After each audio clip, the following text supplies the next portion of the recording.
What's the motherfucking deal? Welcome to the den. It is a fabulous Friday. Pardon me, excuse me. And we're just gonna have some discussions. We're gonna chop it up tonight about some various topics. We're just gonna have a good conversation. You know what? I realized I don't think we did a fucking Friday in the Sauce night. But anyway, welcome to the den. And if you're not familiar with the den is a place where we can communicate openly. Opinions uncensored, where we speak our mind about whatever the topic may be for the evening. Again, we're always all friends in the den, whether we agree or disagree. and we're just gonna talk about it.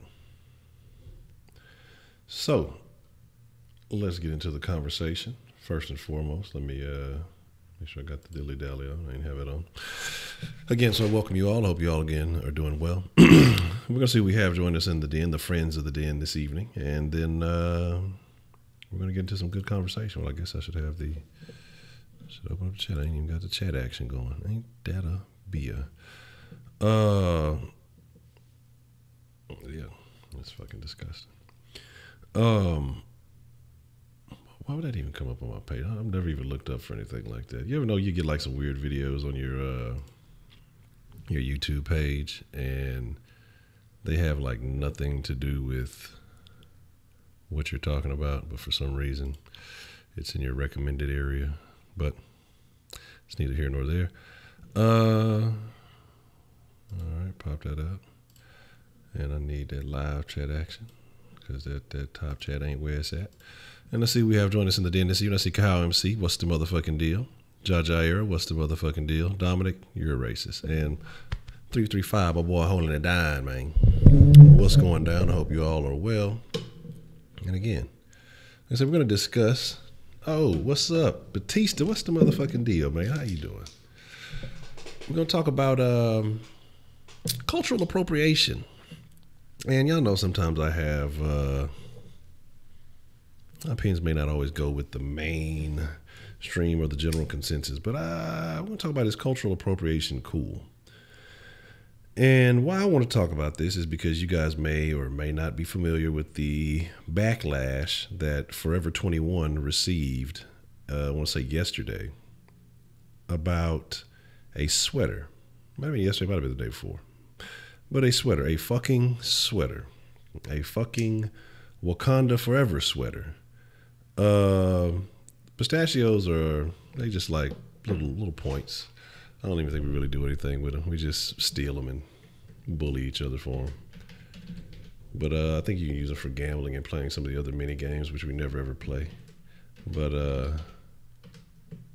they're good to have. But so the thing was, there's a white guy wearing a Wakanda Forever 21 sweater. See, now if they were really on it, if Forever 21 was smart, they would have put Wakanda Forever 21. Wow, they win. I didn't even know that Forever 21 made clothes for men. I thought that was like a chick store, but you know, whatever.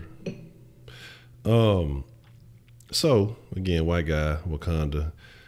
A lot of black people got very upset about that. A lot of black people got extremely upset about that the guy was wearing a sweater. One, it was an ugly fucking sweater. Two, who cares? Wakanda's not a real place. And that's the thing that kills me is like, because this is why I want to talk about cultural appropriation. Like, I understand why people get upset about it. I dig it. I can get it. You know, you want credit or you want something to be recognized for where it came from. Now that I can understand. But the fact that Fashion Nova, man, I've been saying that shit on Twitter, Fashion Nova, because it was like a thing on Twitter where they were talking about thought pants for men, but it was like basically the gray sweatpants. And a bunch of hoes was talking about, I wouldn't let my man go out in the thought pants. Heidi, Super Dave, what's the motherfucking deal? Eastside Hero, what's the motherfucking deal? But already, do your best, pass the test. But so people were mad, man. People were highly upset about highly upset about the fucking Wakanda Forever sweater. Look, I enjoyed watching. Already, that's a bit. I enjoy watching Black Panther. Roman Kemp, what's the motherfucking deal? But I was not of the mindset that Black Panther was like this life-changing, this is the superhero for black people, all this other stuff. Like, one, niggas be on that brand new shit. Because Black Panther been around since like the 60s, 70s, you know what I'm saying? And so, you know, like, it's just only now because they made a movie about it, now it's cool, you know? And he's, oh, black superhero. Motherfucker, who the fuck was Blade? Who was fucking, Spawn was a dope. That was a dope ass black fucking superhero. Who else was another though? Fucking what's his name? Hancock. You know, Hancock was down with the swirl, but hey, you know, that's neither here nor there. But there were black superheroes before, so I don't understand, you know, Blank Man, black superhero. Y'all don't want to y'all giving Black Panther more love than Blank Man. But yeah, there you go. Meteor Bay. Like I said, who was it? Wasn't it like one of the Hawks, one of the Black Hawk or something like that? There were a lot of fucking, well, why that bro got to be black? He still has a career doing something. I just saw an article about it. But my thing is, it was a cool movie in the sense of it was a movie. I looked at it just like any other Marvel movie. But what I think would happen with Black Panther, this is my theory with Black Panther, is that a lot of black folks don't fucking watch superhero movies, apparently. Like, they don't give a fuck about the X-Men, you know, unless you put Medea in X-Men. Niggas ain't watching that shit. And so what you did was you brought like a whole genre of motherfuckers who normally didn't watch superhero movies, and then they saw like all these special effects and shit that Marvel does in like every fucking movie, and then they blew that shit up, and they were just like, oh man, this is the greatest fucking movie, oh my god, and, you know, they fucking orgasming all over themselves for the fucking movie. It was a cool movie. And, you know, everybody talked about the message they got was, oh, you know, when black people work together, you know, this is, I got a completely different message. The message I got from that bitch was, Africans don't like black Americans, goddamn, and they ain't fucking with us. They doing everything in their power not to fuck with us. That's what I fucking got from the message. Like, shit. Like, and see, we let the black American in, this motherfucker come and start fucking shit up. That's what I got from the fucking message, excuse me.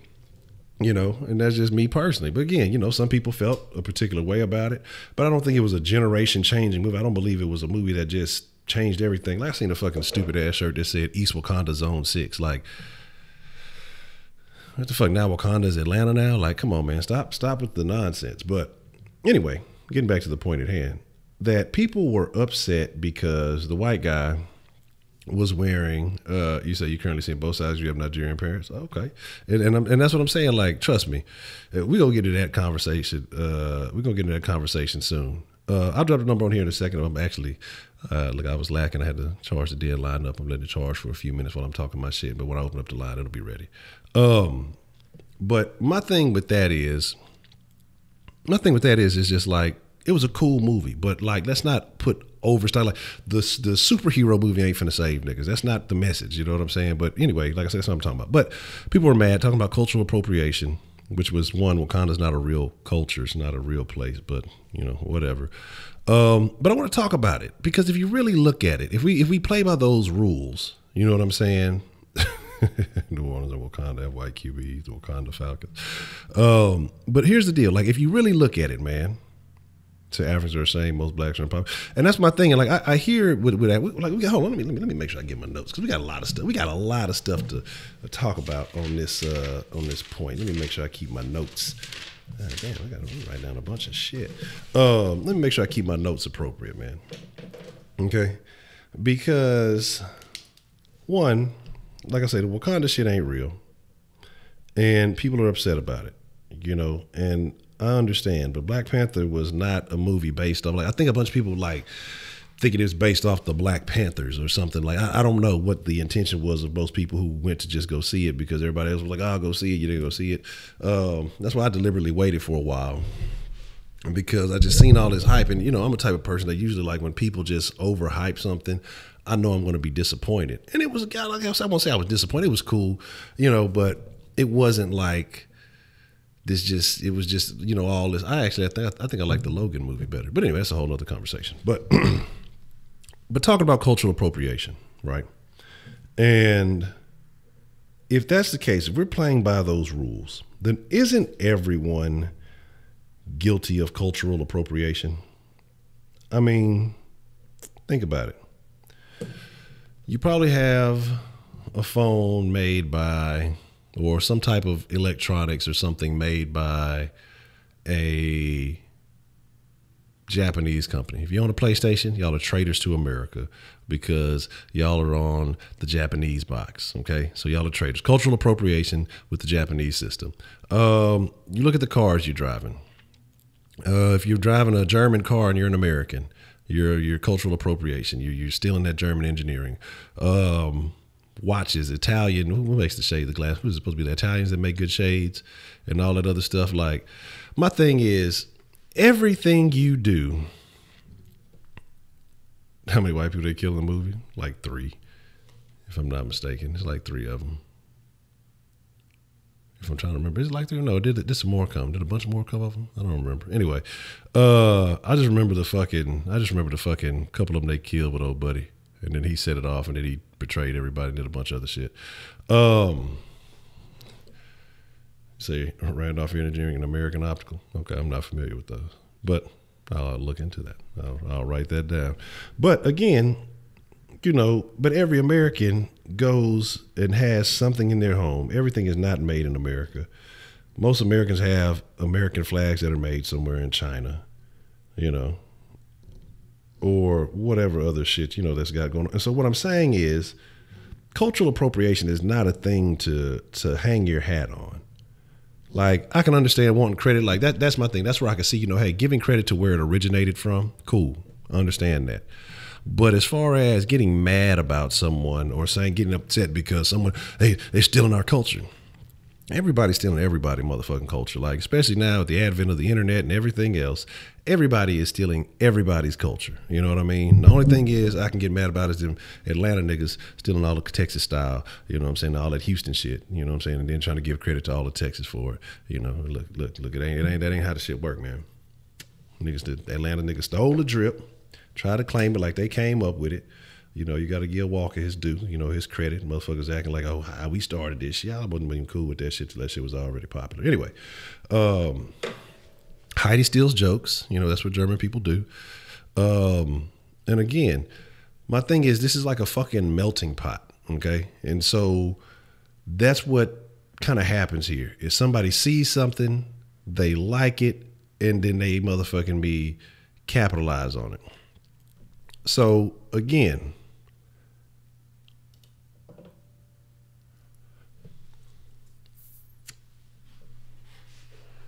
I'll just make that quick.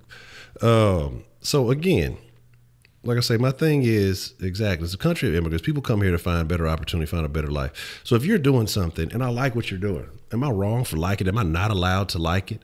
If it's something I like, am I not allowed to implement it into my lifestyle? If I can give credit to where it came from, okay? I don't fucking know who invented whatever, whatever. But I'm just saying, if we're whoever invented the fucking t-shirt, you know what I mean? Like, I'm sure it was somebody of another race, everybody all across the world wearing t-shirts. So it has to do with profit. I'll put you on timeout, nigga. It's your corny ass lines, nigga. You and Jay Bird with them corny ass lines. Like if you open a Taco Bell next to, well, but again, then that's shame on the people who choose Taco Bell over the real Mexican food if it's right there. Like, that's just bad decision making right there. Marketing is a motherfucker, Hey, but I have no problem with that. I have no problem with that because ultimately, if people want to go eat that, whatever you call it, because it's not Mexican food, it's not Tex-Mex, it's Amerimex, whatever you want to call it. But it's bad stuff. But my thing is, who's at fault? The people who embrace the corruption? Or who's at fault for the people who embrace the corruption, or the people who didn't capitalize on their own idea? Like, why not go harder and prove that you have a better idea, or that your original idea is more authentic, or it tastes better, or it looks better, or whatever it may be? Okay, and then whose fault is it? The consumer? Is it wrong because, hey, I'm going to put something out in front of people. I have a better way of putting it out in front of people. I have a better way of getting people to want to buy this product. I may have stole the idea, or may have, been inspired by the idea, but said Philly fan, they would. Yeah, you ain't gonna do that shit around here. I seen that old video buddy was talking about. I fucking look. Let me go to NRG in a ski mask. Book him, Dano. But that's the thing, though. But here's the thing: how many authentics are really putting themselves out there?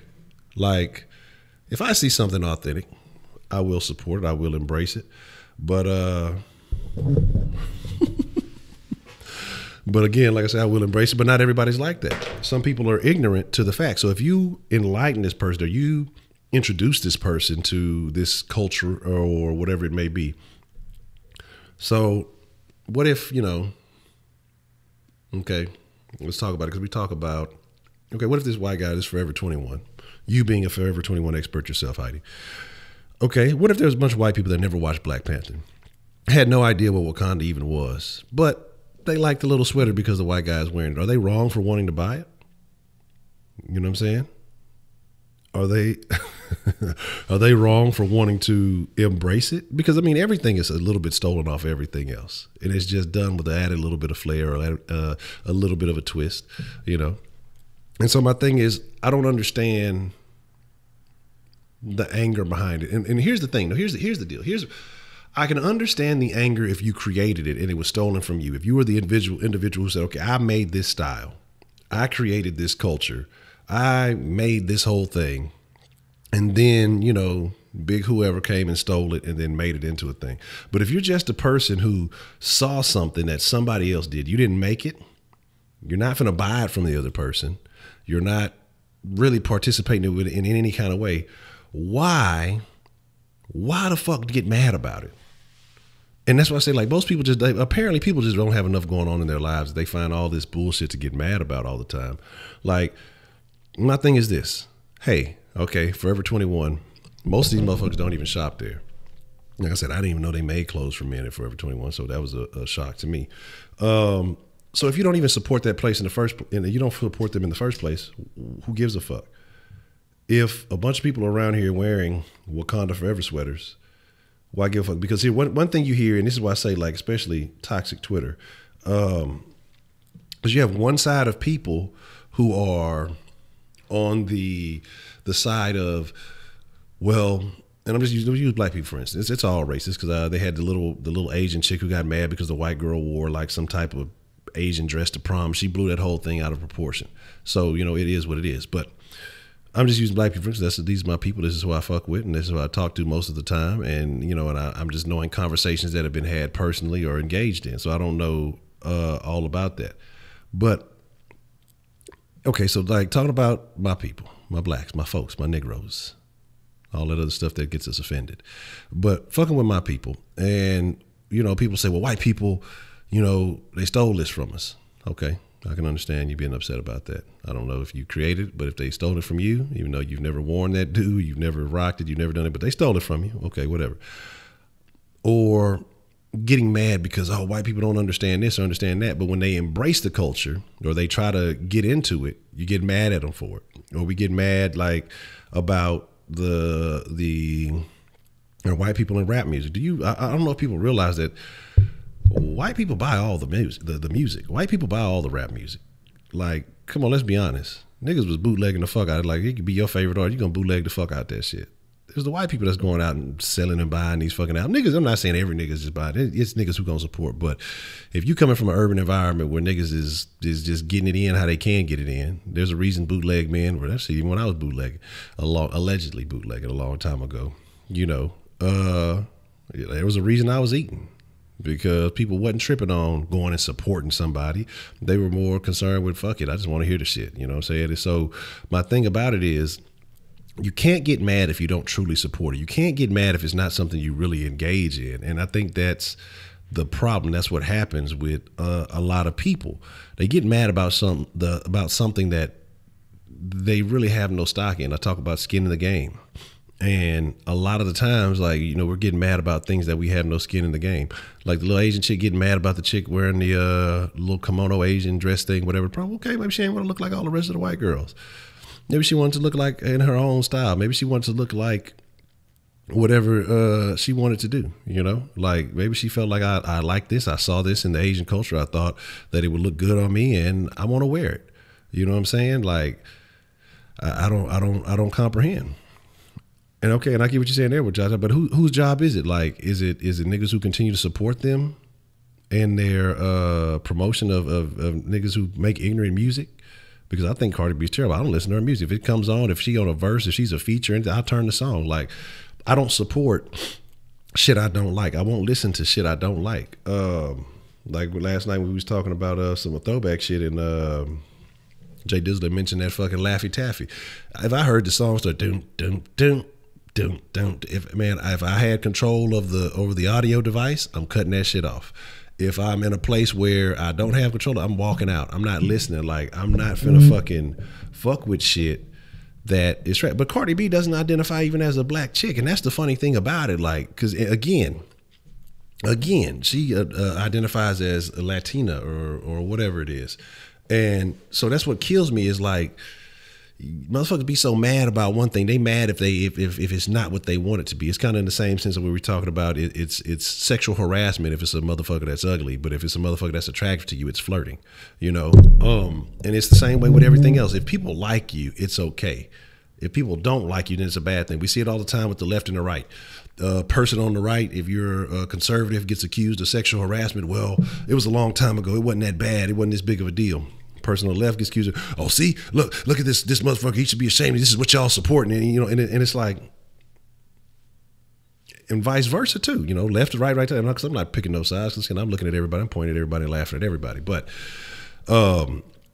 what I'm saying is, if you like somebody, you will let them slide. It happens all the time. You know, I mean, shit.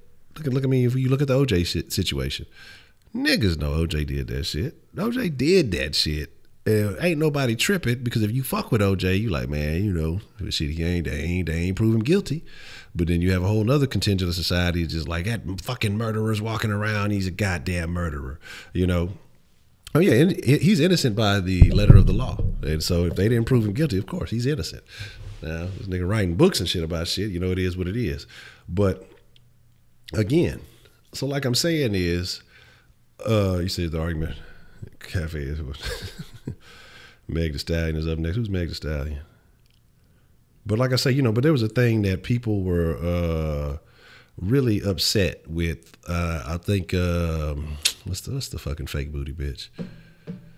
What's the bitch name? The one everybody liked, the big name, the big famous motherfucker. Damn, I can't think of her motherfucking name. Famous fucking rapper. I can't think of her fucking name for shit. Big Plastic.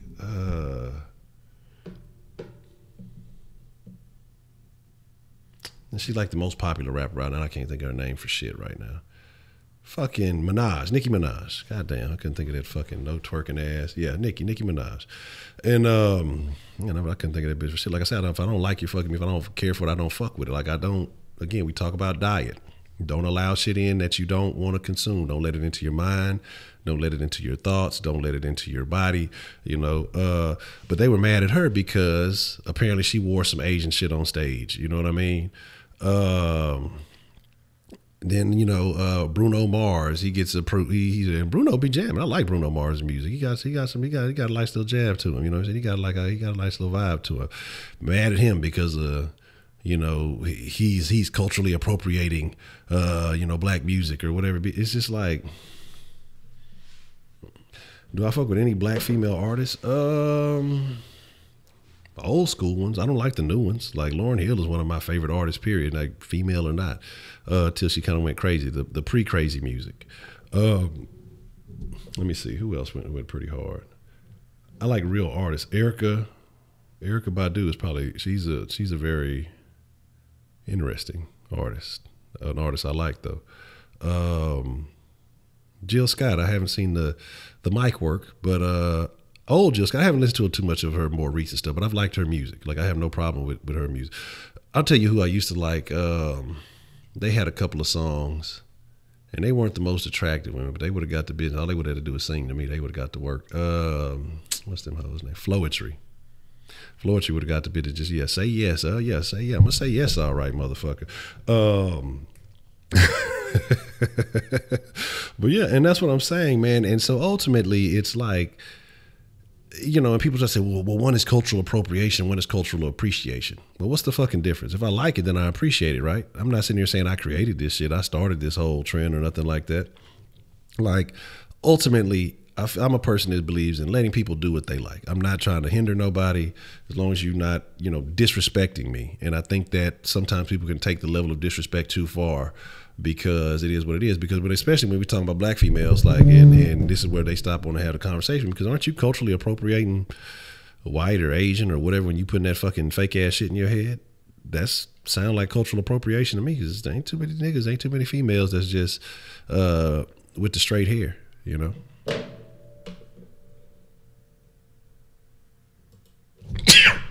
Yeah, I had to disappear on y'all. Boom shakalaka. I was trying to hold that shit in. That shit was, I thought it was gonna be worse than what it was, but I disappeared. Alakazam. So, so why don't people get sensitive when a cholo say, I don't know, because it's like I say, it's in my opinion, again, because I've told y'all, it's niggas of all cultures, it's niggas of all race. It's no longer a black term, and that's why you're not going to see me get mad about the shit. Like, now, if you're trying to do your best to insult me, that's not going to be the way it's going to work. You're going to have to upgrade your insult game to get me pissed off, because they view themselves the same. Like, what's up, nigga? Say chill out, nigga. You know what I'm saying? And trust me, I hung out with a whole lot of fucking, you know, Mexicans and things like that. You say never said NFL owners, old white bitch. So what are the NBA owners? Because I think it really is the NBA owner was the last one who was at Sterling, was the one who was really caught out there with all that other shit. But again, I want to talk about that shit too. I wanted, because originally my conversation tonight was going to be about the Travis Scott Jay-Z situation, but apparently Jay-Z had to come out and clarify. And now, originally what he said, when I thought he was talking about Travis not performing, I was going to go on a rant and a tirade about Jay-Z being on some bullshit. But when he clarified what he was saying, I could agree with it, but then I have my points where I disagree with what he was saying too. Because basically when he clarified it, he was saying that that Travis Scott should be the headliner and not a side act from Maroon 5, basically. You know, he's basically saying that Travis Scott is so big right now, he did have the #1 album and all that other stuff, that he should be the main performance and not sidelining. Because he was talking about, people were saying, oh, he didn't want him to, he's a supporter of Colin Kaepernick, so he didn't want him performing and doing all this other stuff. And Meek Mill said some other shit too. So, but when he came back and he said what he said, I was like, okay, now that I can vibe with. You know, be the main show, don't be the side show, be the main event. I can fuck with that. But when I thought about Travis Scott, I said, let's be realistic. You know, outside of, you know, younger generation, probably maybe 25 and under or something like that, you got to think about who attracts the Super Bowl.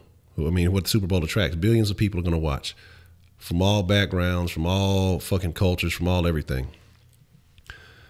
The majority of people watching do not know who Travis Scott is, do not know his music. And you sit there and you think, okay, well, what's the big Travis Scott hit that he can drop that everybody will be singing along to? You know what I'm saying? What's the big Travis Scott hit that everybody's gonna sit there and say, man, what's jamming? I know Maroon 5 has had some hits. You know what I'm saying? They had a lot of songs. I think more popular songs in the long term, or older songs that you would be more familiar with, that if you had ingrained and has kind of been intertwined in the culture and stuff like that. But wow, they chose Travis Scott over Andre 3K. I told y'all when I first heard Travis Scott, I thought he was an Atlanta nigga. See, that's why they did too. Goddamn, straight up. But again, you know, the majority of the world, or the older population, is not going to be familiar with who Travis Scott is. And they're going to be like, who is, you know, what is this music? What is he singing? There's going to be a whole bunch of auto-tune and a whole bunch of other shit going on. Like, I'm going to be honest. If you sat there and told me, name 5 Travis Scott songs, I'm going to die. I'm like, shit, well, go ahead and pull the trigger, my nigga, because I have no idea. I got maybe 2, you know, straight up. You know what I mean? I probably can't even give you the real names of those. I could probably like quote you a couple of lyrics from it. You know what I'm saying? So my thing is just, it is what it is. Why are you asking a question about your own name? I worry about you, Kenneth. You need help. You might need to switch accounts or something. I don't know what you got going on. Say the best slow was 50 with Super. And this is what I'm saying, is because initially, like I said, I thought Jay-Z was trying to tell us now not to perform. And so my points were, my points for this is like, well, one, you ain't never denounced your wife performing for the shit. Two, this is a platform to get yourself in front of billions of people who may not ever be familiar with you. I would never turn that down. It's the fucking Super Bowl. So anybody else hating on that, fuck them, because this is your career. This is your brand. You know, Jay-Z has made it to basically the pinnacle of where he is, and anything else he does now is basically downhill. It's only for old motherfuckers who still fucking with him. You know what I'm saying? I've never been that big of a Jay-Z fan. I started fucking with Jay-Z maybe around Gift and the Curse, and then kind of went backwards. Like, he had songs here and there that I liked, but as far as fucking with Jay-Z tough, maybe Gift and the Curse, Black Album. I mean, and this is like on time, not saying going in retrospect to going to jam and shit.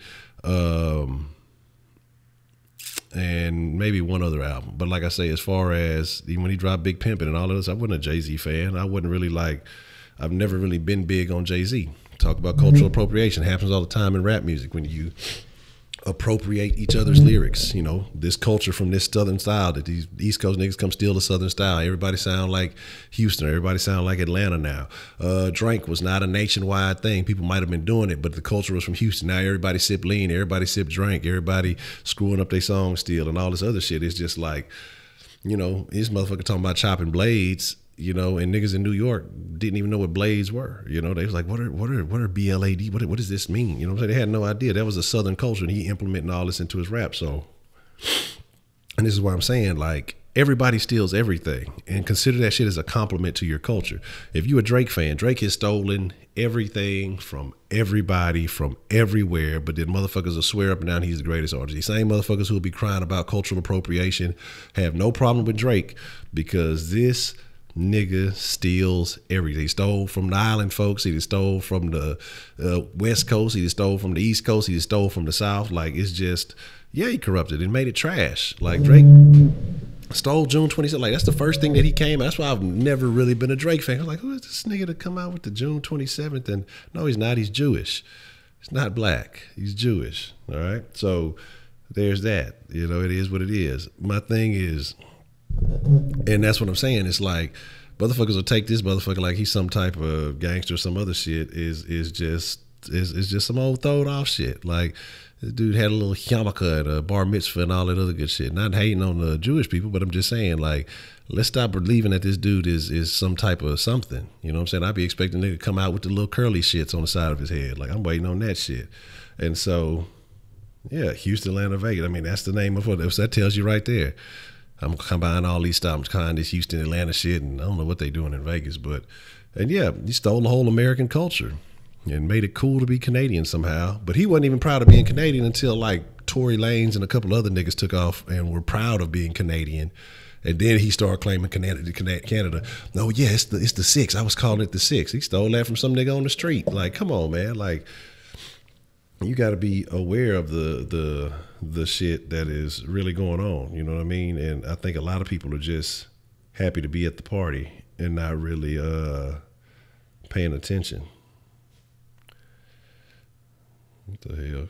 Well, anyway, that'll be a whole. I don't even know.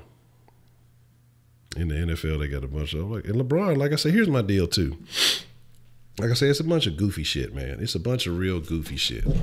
Like, I respect Ice Cube for what he did with the big three. I respect Lamar, what's his name? Not Lamar, LeVar Ball, for trying to go out and do his own thing. It may not have been taken off like he's playing. It may take some years to build up.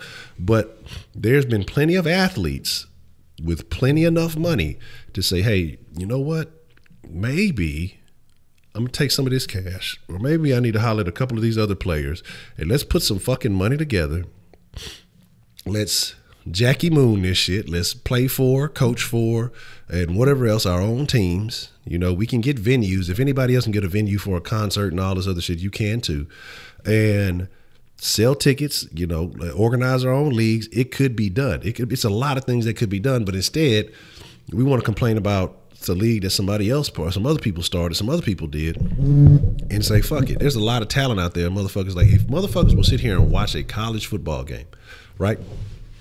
The majority of motherfuckers from college don't go to the pros, but yet it wouldn't take that much. It would not take that much, because you could go get some amateurs or some people who right now who hooping in whatever little leagues, and you could pay these motherfuckers a decent wage. It doesn't have to be hundreds of thousands. It doesn't have to be millions of dollars. You could pay them $50,000 a year just to play basketball. People watch it. People was going to them and one leagues. People doing all that shit. You take a couple of these NBA players and say, if I really hate this shit this bad, or the NFL players, you could take, and you're talking about 16 weeks a year. If you had some type of insurance plan for them and you paid them motherfuckers $1,000 a game, there's enough talent out there to be more than happy to play for a league.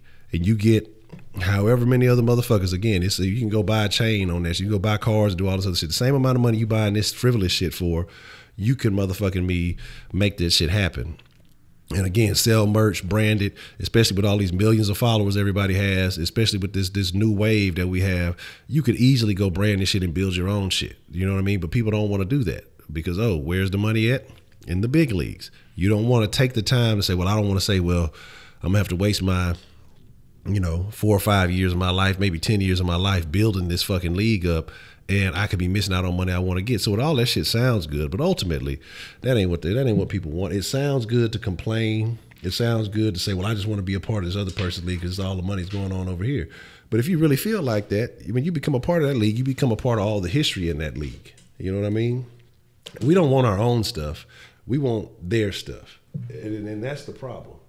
Like, I don't want to be nobody else's stuff. Like, I don't want to, say the sauce blew up and really start getting some love and some other shit. I don't want to be a part of nobody. Somebody said, well, because somebody asked me that before, what if you could go to a 610 or a 790? I don't want no parts of that shit.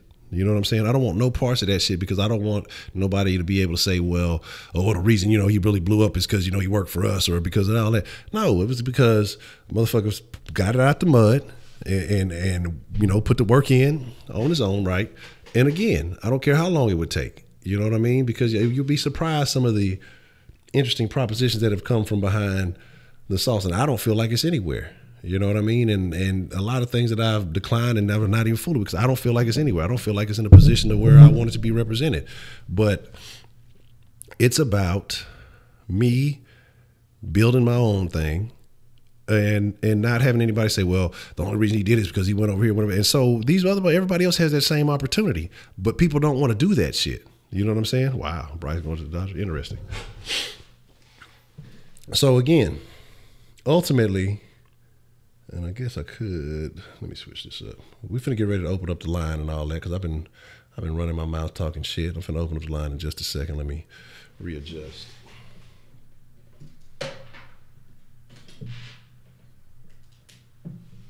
All right, there we go. But again, everybody's stealing from everybody. And that's what it is. We stealing from each other because, again, and I wanted to go back before I get all on that. And some judge I was talking about earlier. And what he was saying was, it's a LeVar's realist right to an extent, the latest child. Yeah, and the thing about it is, my deal is like, you could pay, especially in the basketball play, but I mean, you should pay how you weigh. And I know people will, Title IX and all that other shit made it, well, all athletes should get paid the same. No, because nobody's going and watching women's frisbee toss or no shit like that. You know what I'm saying? It is what it is. You say first time at DN say straight now has not many people in the South. Yeah, and I mean it is what it is. Like I say, sometimes we have better, we do better. Sometimes it just we be cool. Sometimes it be less. It just depends on what it is. But ultimately, man, like, well then if we rich from God, and there's nothing wrong with that, why can't we be cool with that? Why are we mad about all the other stuff? But we don't want that. We want the shiny stuff on earth. We don't want the shit that shines in your soul, all that shit that make you feel good on the inside. We want the shit that everybody capitalizing on and selling. Why are we not good at marketing our own shit? Why can't we push our own shit and sell our own shit? Because I'll tell you somebody I look up to, man. Somebody I really respect as far as rap, and I'm not a really big West Coast music type person, but Nipsey Hussle, again, then came from nothing, was down bad. He had motherfuckers buying $100 albums, man. Had motherfuckers spending big money on stuff that people normally wouldn't pay. You would be at $100 album, $1,000 book, and people are buying it because they support what he does. You know what I'm saying? Because he's about, marketing himself in a certain way. He's about business. He's about making those strategic, and niggas don't want to do that. We want the instant gratification, and that's the ultimate problem. We want the, hey, well, if you put in 5 years of work, what you're doing right now will be worth $5 million, or I'll give you $750,000 right now for it. You know, so what you gonna move? The move that 99% of niggas gonna make 5 years. I ain't got time for 5 years. You know, I'm gonna take this and I'm gonna flip it, and the next thing you know, bam, you done blew it, and you mad because, well, look, they done made all this money off of it. I didn't even get that much of a cut, but you could have done that. But still, motherfuckers don't want to do that shit, and that's what it is. It's like we want that instant gratification. Two, we beef with each other too motherfucking much to really come together. But here's my deal, and I'm not saying you're wrong. I'm not saying none of that. Okay, if you know that information, right, and I'm sure there's several thousand, maybe a couple of 100,000 other niggas who know that information, why aren't we applying that shit? Why don't we come together and apply that shit? Why is it every other race, every other culture, everybody else comes together, you know what I'm saying, and gets money together? But when niggas start trying to come together and get money, it's too much infighting. It's too much even, and that's why I say I stopped fucking with a lot of the pro-black shit, is because even within the pro-black community, niggas is undermining, hating on each other, you know, can't civilly disagree. It got to be an argument. We got to trash each other and all that other shit. You know what I'm saying? So I say, man, I just started vibing on my own accord because I can't look to any of these other things for real wisdom or advice, you know? I do my own research. I do my own, you know, looking up this, that, or the third, or whatever it is, if it's something of interest that I feel like I need to intake. But as far as getting it from anybody else, I'm not with the shit, because we beef over the smallest shit. You know what I'm saying? The smallest shit. Again, yeah, and it's craziness. We get mad about the shit, and it's ridiculous. But yeah, let's open up the line, man, and let's have some real conversation. I want to hear y'all feeling. Y'all been hearing how I feel. This the den line number. Let's get tooted and booted. Let's make sure everything is appropriate. All right. I don't know why. Sometimes den line be tripping. I see you trying to call in. So if I missed your call, no, let me make sure it's okay, let me make sure I got that cut off or cut on my phone. All right. And we should, yeah, let's put that here. But again, like I say, you know,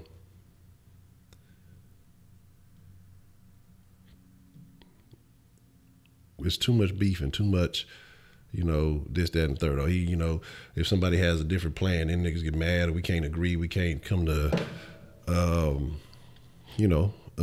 mutual agreements and things like that. And then it's just, you know, we divide, and then again, it's this and it's that. And that's my big beef, you know what I'm saying? You know, that's just kind of how I see it, man. And like I said, I ain't saying nobody wrong. I ain't saying nobody, calling about a sex change again.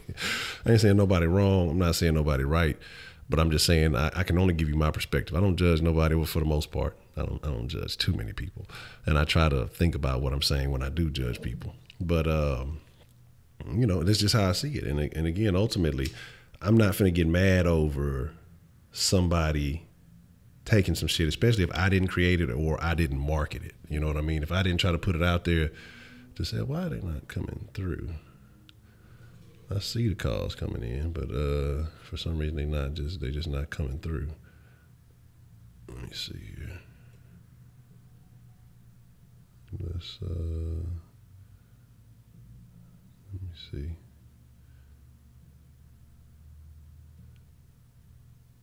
But again, like I say, you know, so I mean, if y'all gotta keep trying, then I apologize. Sometimes I don't know why the shit don't be going through. I'm seeing the missed call, but for some reason it's not pulling all the way up on its own accord. It's like the dialing is not showing you. Like when y'all call in, I can see it.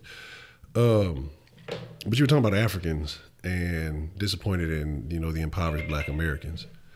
See, I just see the fucking calls missing. It ain't showing me nothing. All right.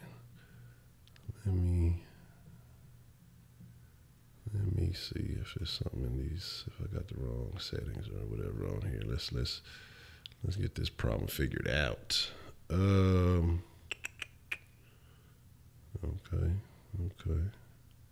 That shouldn't be on. That shouldn't be. Everything else looks as it should be. Yeah, I don't know why the fuck this shit ain't just. Hold on. All right, give me a second. Maybe I need to. Let's get a little quick reboot in real quick. Let's see if that'll help the situation. But again, you know, so give me a second. I'm gonna reboot the line. I'll put the number back up whenever it's back on. But $16 a month. That's what I'm saying. Tripping. Yeah, I do be trying to judge you though, Kenneth, because you be on some simp shit, and I'm trying to save you from the simping. You know what I'm saying? But you blindly.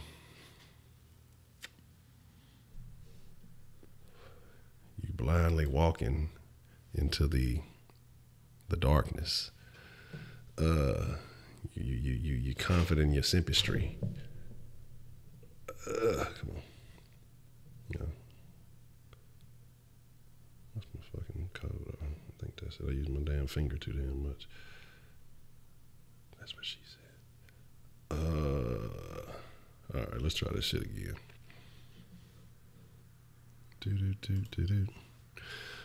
All right, number back up. We'll try to see how it goes. But again, it's like I say, you know, not that I'm disagreeing, not that I'm saying, you know, this ain't right, but I just want to know why. Like, why aren't we coming together? Okay, there we go.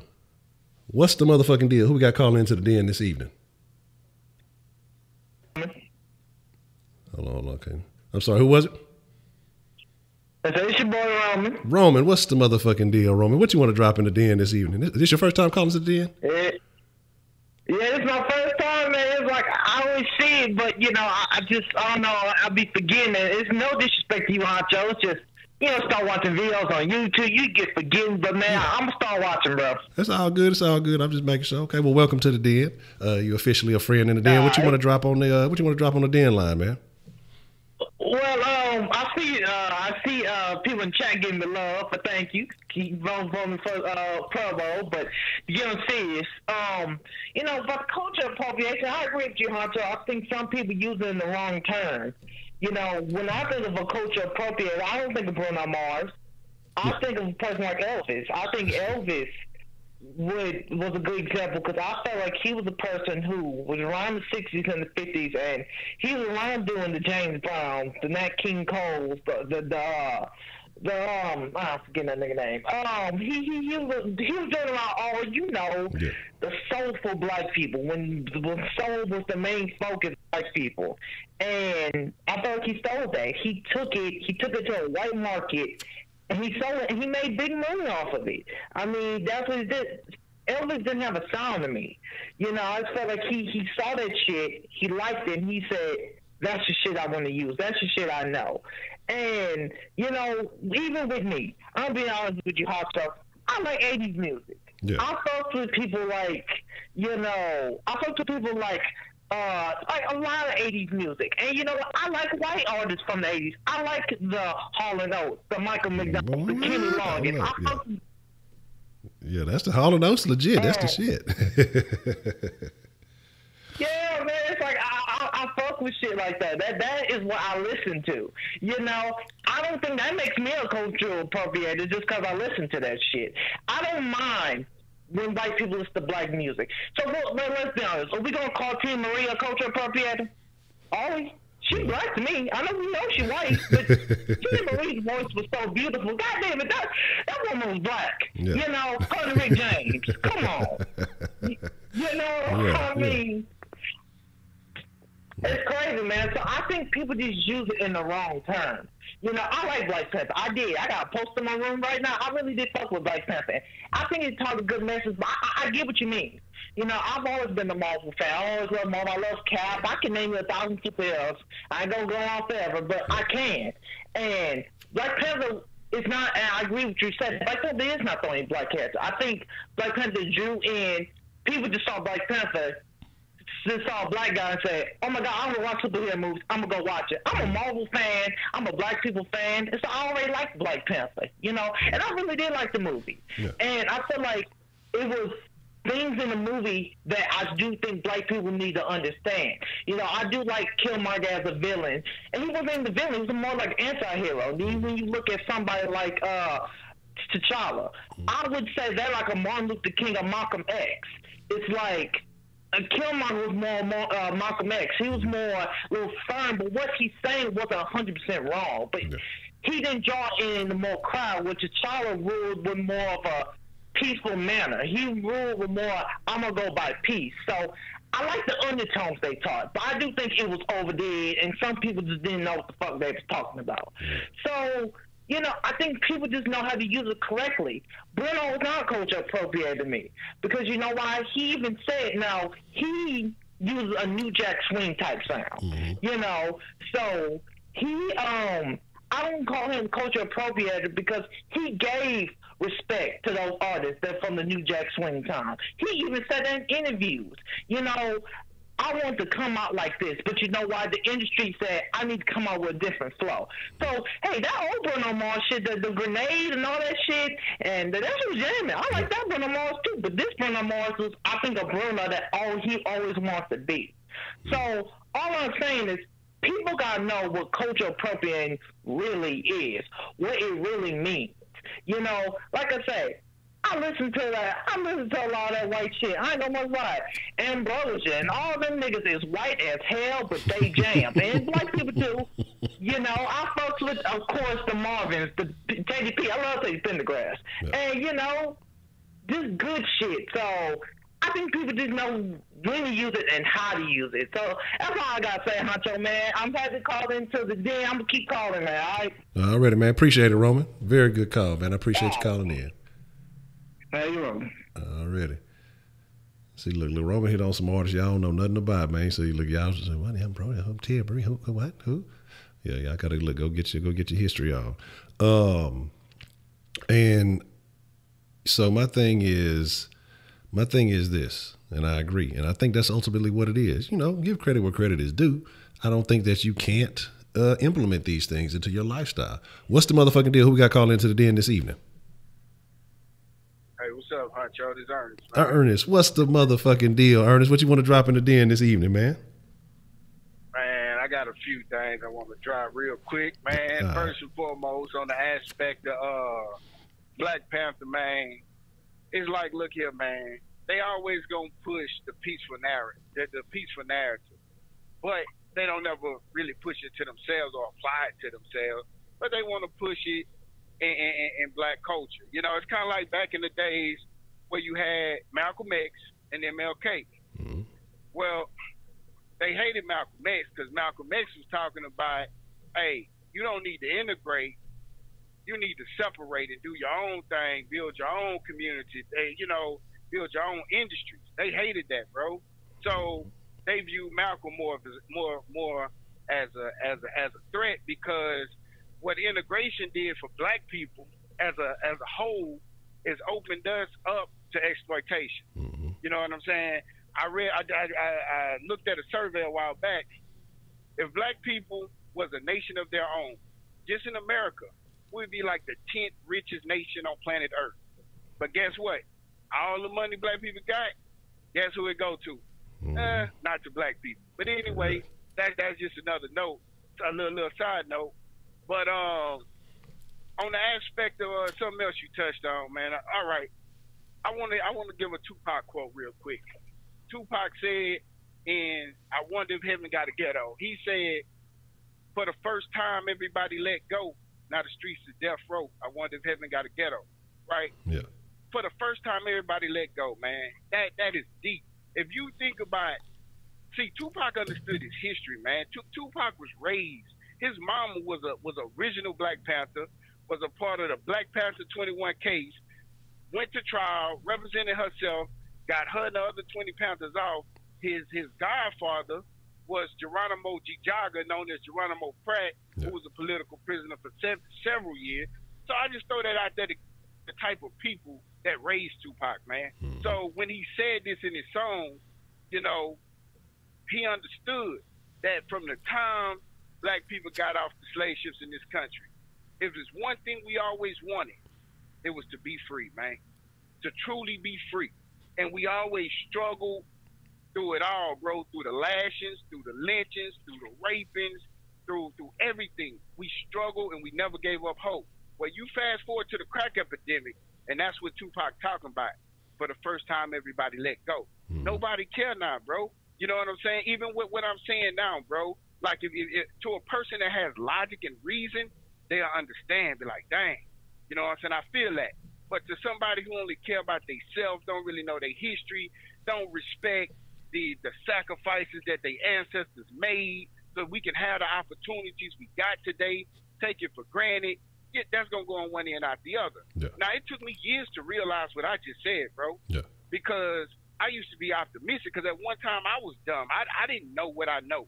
And I was just like, dang, when I came across the knowledge, I was like, well, maybe I just got to let people know, and just like me, you know, they'll appreciate it.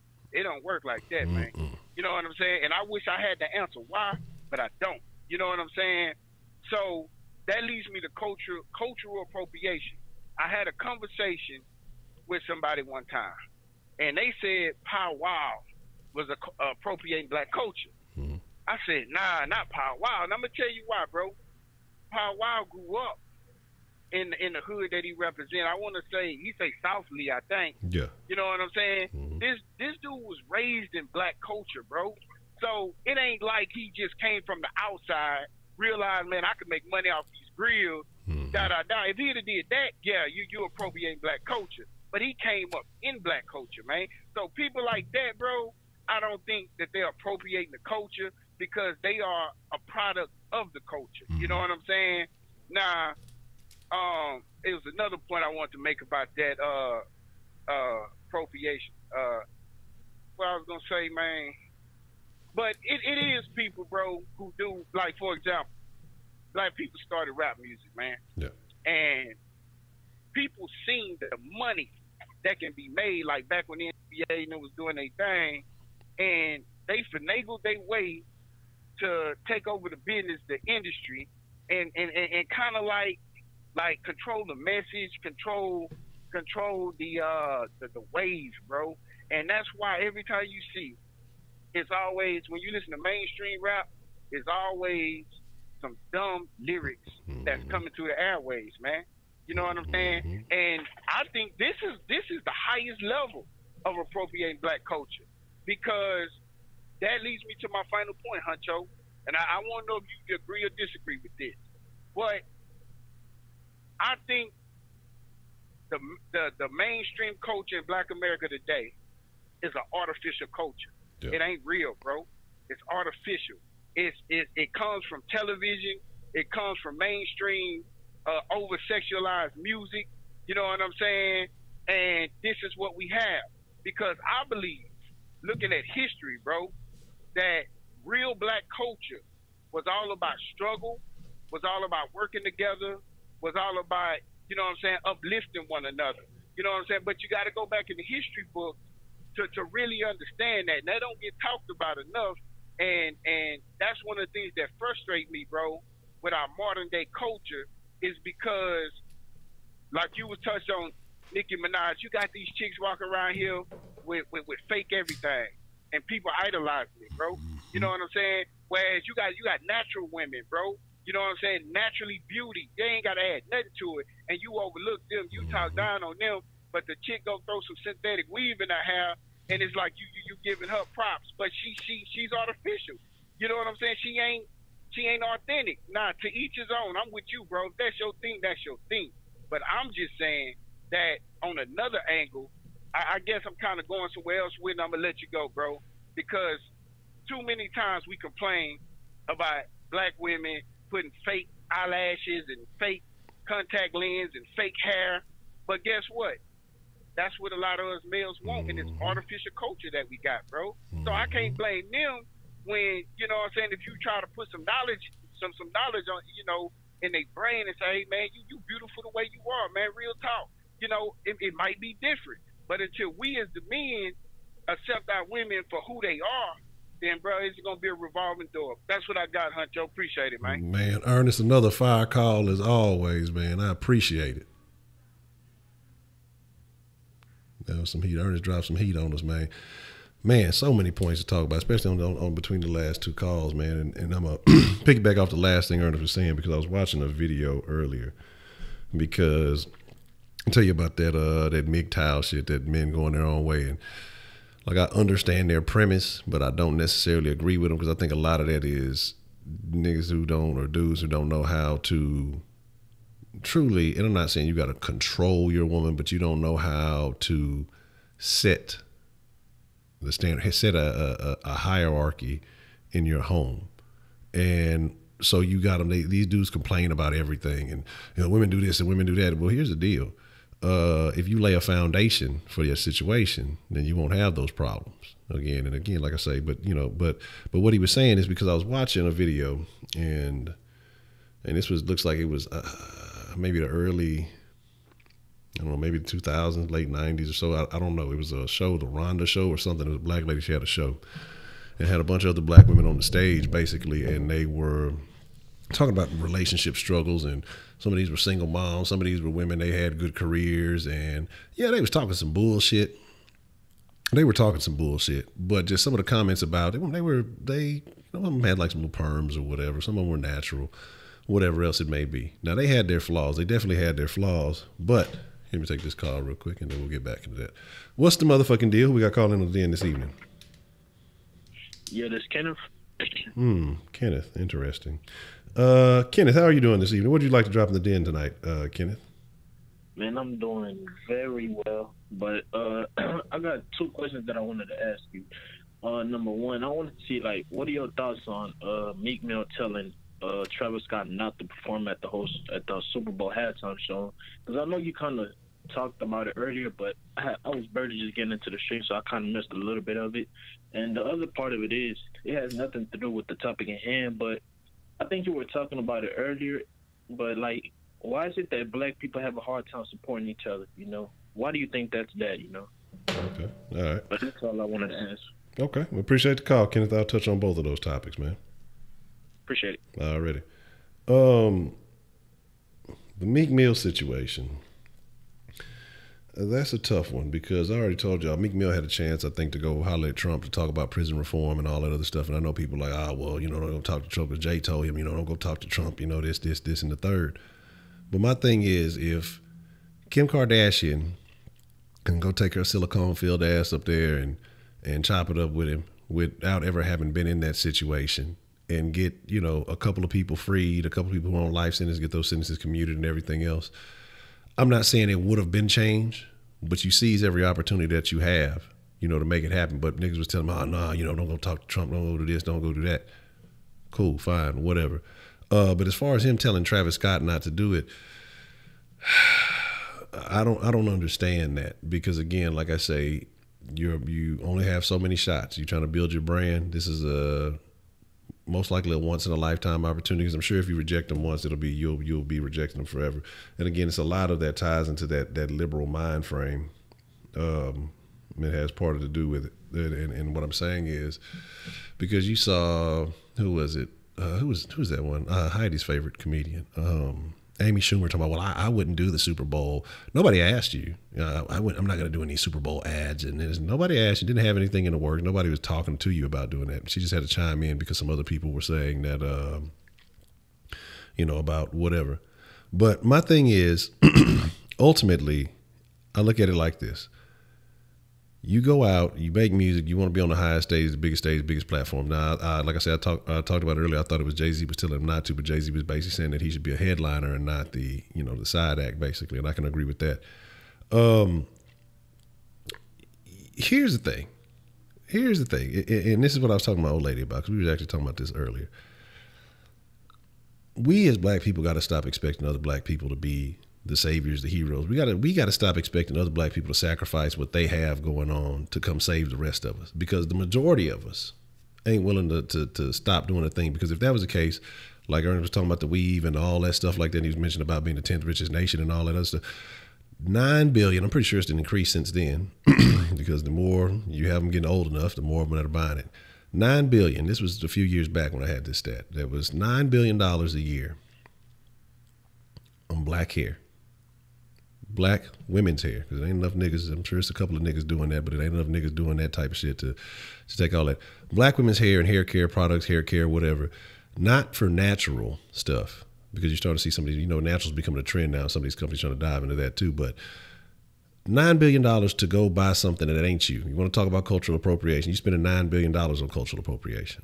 They want to complain when somebody does something similar to you, to have some wavy horsehair in your head or whatever you want to call it.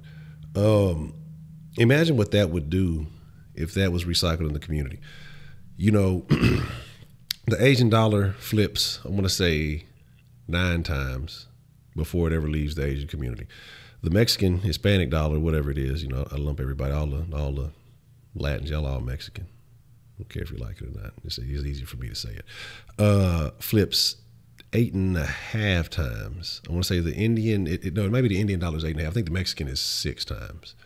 The white dollar is like 5 or 6 times, but it is what it is. The black dollar. Anybody want to take a guess how many times it flips before it leaves the black community? I want y'all in the chat, drop a number. Drop a number. Real family, you're an anamorph. That's what you are, nigga.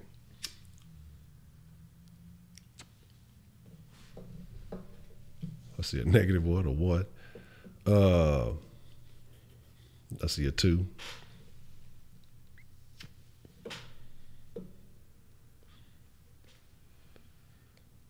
Say maybe 1. Okay. Well, I'm going to go ahead and tell y'all that would be correct. Maybe once. 0.5 if you're lucky. It doesn't. It barely does, if it does at all. It doesn't. Because we don't. The first thing we do when a black person makes money, you get a black dollar, they run out to wherever else and they go spend it elsewhere. And that is why we have the problems that we have. Financial understanding, financial literacy, whatever else you want to call it, has nothing to do with anybody putting their foot on our neck. It doesn't have anything to do with other things. Like, these things have in the past been, deliberate, but now it's become a lifestyle. It is what it is. And man, Ernest hit it on the head when he said that this black culture is artificial. And that's what I was saying. It's been some months. It might actually still been the Kush Den before we changed it over.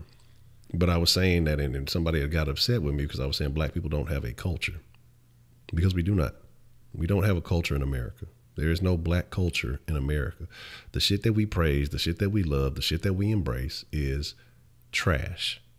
The overwhelming majority of us. Overwhelming majority. It may be, 1 out of every 20 of us that is kind of seeing like that's being extremely generous with the number. But it is trash. And that's part of the reason why we don't support each other, because we're so busy as soon as we get some money to go run and take it elsewhere. What's going on? Obviously I don't have to ask who it is. What's the deal, Kenneth? Honcho? Yes. All right. So I just typed in the chat and I said, or the system. Like, one thing I don't understand is, like, why does everyone blame the system for everything? Like, they blame the system for why they're broke. They blame the system for why their house looked the way it is. Like, and they blame the system for why a kid is in jail. Like, the system didn't make your kid go commit a robbery. The system didn't make you poor. The system ain't stopping you from filing a job application. Like, what does the system do exactly? Like, I never quite understood that. Like, maybe you can explain it to me, but I never get it. I just haven't understood it to this day. I never understood what exactly does the system do to hold someone from being able to do what they have to do. But maybe you can explain it to me a little bit better. Okay. The system, and I'll explain the system I know, and then I think there's another system that people see. Now, when you get caught up in the system, when you do some stupid shit and you get caught up in that system, which is a system I've gotten myself caught up into, and it is what it is, and working diligently to remove and overcome those type of restrictions. That is a real system, because it is designed to keep your ass down. I think what you have with a lot of people is you see what's going on the other side. And things were designed at one point, yes. You can talk about Jim Crow laws, you can talk about race, you can talk about slavery, you can talk about, you know, things that happened after that that were systematically designed to hold black people down. But I feel like we live in a new day and age now to where there's so many avenues that you can work around, but that's not what we want. We want it, you know, the way everybody else has it, the same way everybody else has it. And I can understand wanting to be able to do what they did. But, you know, if you know that things are designed against you, or if you feel things are designed against you, then you have to create a way to get around that type of shit. Like now, I told y'all about, you know, when I was doing my eBay thing, tough, I haven't been fooling with it as much lately. But, and that's why I tell people the internet is a gold mine, because you can do a lot of things. You can start a business on the internet with very little money. But the system now is niggas stopping themselves because niggas don't want to read, niggas don't want to learn, you know, the new way. There's lots of new ways, and people giving the game for free, you know. Because I learned this little trick for free, fucking around on YouTube instead of watching fight videos. When I stopped watching niggas brawling on World Star and all this other stuff, I started learning some new tricks. Man, I'm telling you, I was fucking selling fucking MAGA hats to people.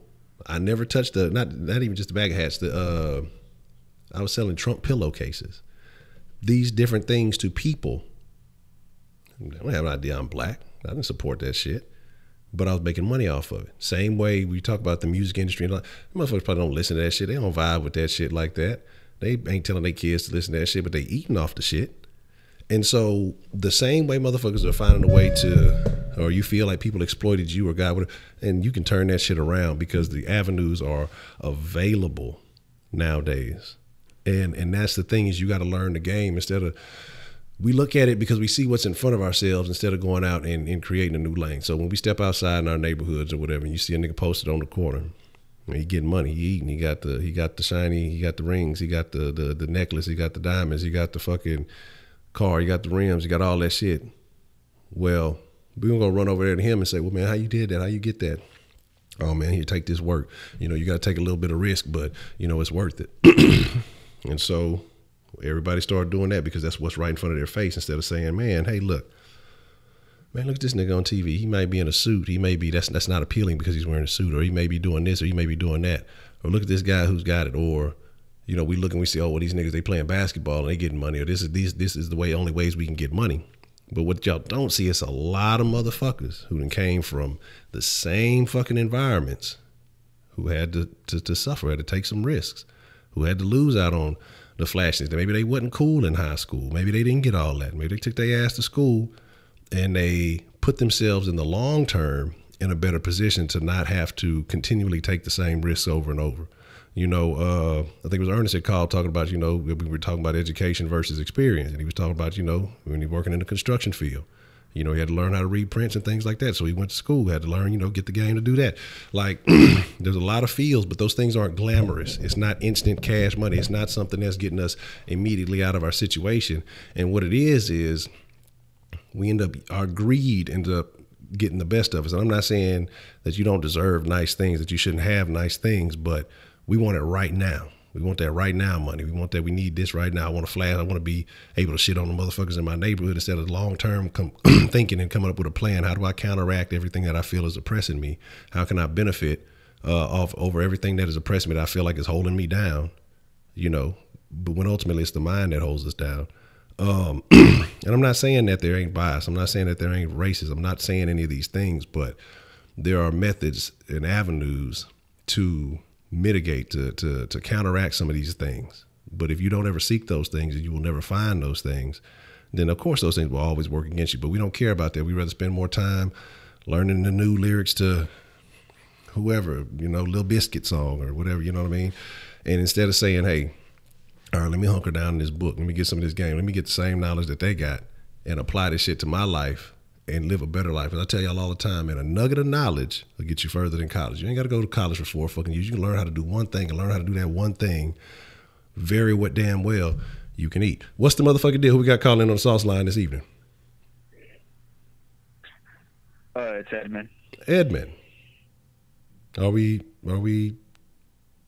having any problems this evening, Hello. Edmund? Hello, can you hear me? Hello. Edmund, how are you, Edmund? I don't know, maybe not you. Maybe we're having some audio difficulties here. Okay, well, Edmund couldn't hear me. I was trying to determine whether or not we were talking about sex changes or anything else like that. But my thing is, you know what I'm saying? Tyler Perry, look, that's a whole nother conversation. Tyler Perry, y'all need to be mad at Tyler Perry from taking jobs from old black women all across Hollywood, goddamn. You know what I'm saying? My deal is this, man.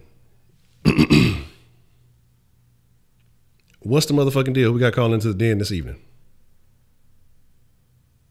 Yeah, it's Edmund. I couldn't hear you, so I just called back. Okay, well, how you doing this evening, Edmund? Pretty good. All right, what you want to drop in the den tonight? I wanted to ask about, I don't know if you remember last year during the summer, close to the New Year's, you know, where MTV dropped that white people resolution video? No, I'm saying I don't watch MTV or BET or anything like that, so I couldn't tell you. Okay, well, they were like basically, they made a video about, you know, what white people had to, like what resolutions white people had to do for 2018. Mm-hmm. And so a lot of people, you know, got upset about that because, you know, they were basically mocking, you know, the white people because they had all these privileges and, you know, that they had a better culture. For example, one of the statements they made on the video was that all lives matter is something about, they were basically saying like, you know, they stole that from Black Lives Matter and things of that nature. And I just think that whenever it comes to minorities, they get offended when something is said about them, but it's okay for them to say something about a white person just because they feel like they have more privilege, or like nothing, they feel like nothing is culturally appropriate when a white person says it, but it's fine when a minority says it. Interesting. I'd have to see it. I don't want to see it, so I'm probably not going to see it. But I mean, but this is my thing, because we talk about punching up. We talk about people feeling like when they're getting punched down on, and that is when a person feels like they're the victim, then they feel like it's wrong when anybody else says anything about them. But when a person feels like somebody else is in power or has, you know, some type of power or leverage on them, and they say something, then they get upset because they feel like they're a victim. There, you know, it goes from, it can be a race thing, it could be a sex thing, it could be a weight thing, it could be a class thing. You know, a rich man is not allowed to say anything bad because he has everything. Well, fuck that. Like, I feel like if you open your mouth about somebody, if you say something about somebody, they have the right to say something back. Like, that's just something you got to deal with. Like, fuck all that victim shit. Fuck all that, you know, I can't because, or this happened because, man, like, my deal is what was the saying? We shall overcome and all that other stuff, man. Let's overcome then. Fuck all the dumb shit. Fuck all the complaining about it. Like, cause the time you spend complaining, that's inactivity, man. You know what I'm saying? Like, you can be building, creating, and making, as opposed to complaining, because complaining does nothing but attract the ears of other people who complain about the same shit. And y'all sit there, you know, stroking each other off in a fucking circle. Yeah, this fucking sucks. Yeah, that sucks too. Yeah, it all sucks, and we don't do nothing about it. Like, I think about the what is that? That whole Occupy Wall Street movement. What did that ever do for anybody? Like, what benefit came out of that? Like, nothing. Nothing happened for nobody. A bunch of motherfuckers got arrested. Now they got a little bit of a little dirty record or whatever, and did nothing. You know. So my thing is, I mean, I don't. It is what it is. I'd have to probably watch to get a better understanding of it. But to me, none of that shit matters, man. None of that shit matters.